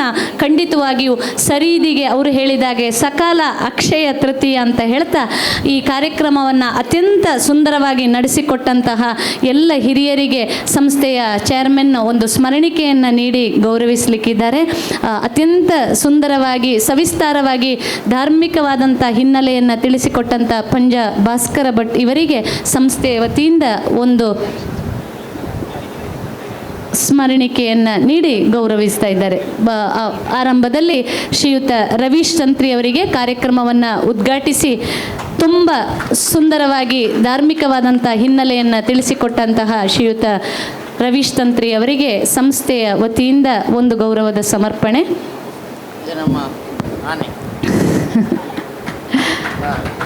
ಅದೇ ರೀತಿ ಅತ್ಯಂತ ಸವಿಸ್ತಾರವಾಗಿ ಧಾರ್ಮಿಕವಾದಂಥ ಹಿನ್ನೆಲೆ, ಪೌರಾಣಿಕವಾದಂಥ ಹಿನ್ನೆಲೆ, ಆಚರಣೆಯ ಹಿನ್ನೆಲೆಯನ್ನು ತಿಳಿಸಿಕೊಟ್ಟಂತಹ ಪಂಜ ಭಾಸ್ಕರ ಭಟ್ ಅವರಿಗೆ ಸಂಸ್ಥೆಯ ವತಿಯಿಂದ ತುಂಬ ಹೃದಯದ ಕೃತಜ್ಞತೆಗಳನ್ನು ಸಮರ್ಪಿಸ್ತಾ,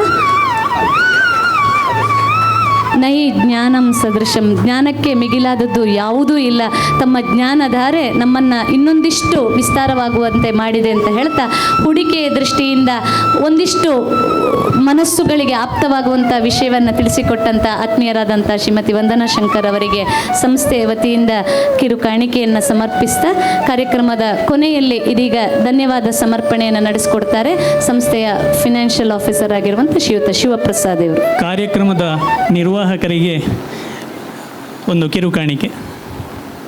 ಡಾಕ್ಟರ್ ವಿಜಯ ಸರಸ್ವತಿ ಅವರಿಗೆ.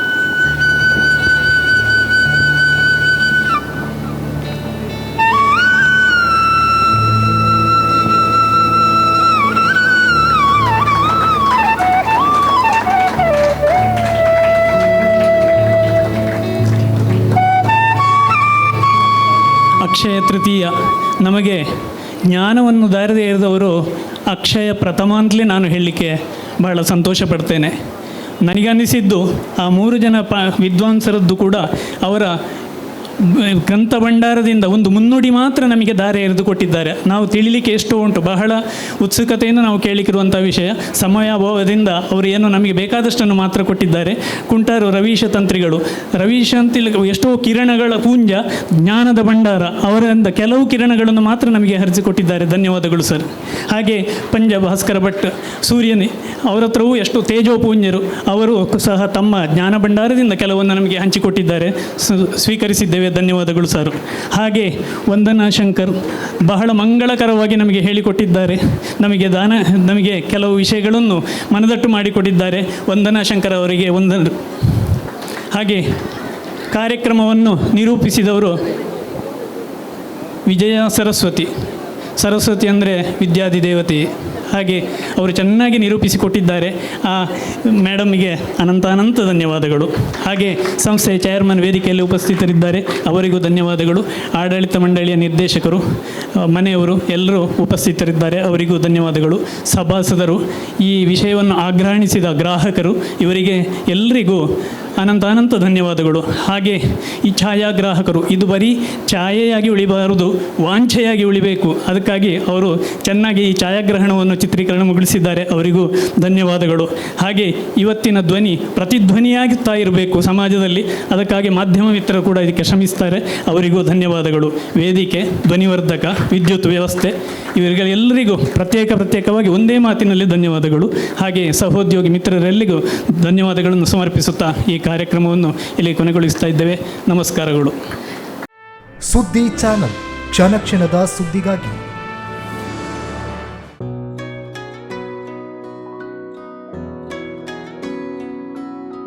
ಪ್ರೀತಿಯ ಸಂಕೇತ,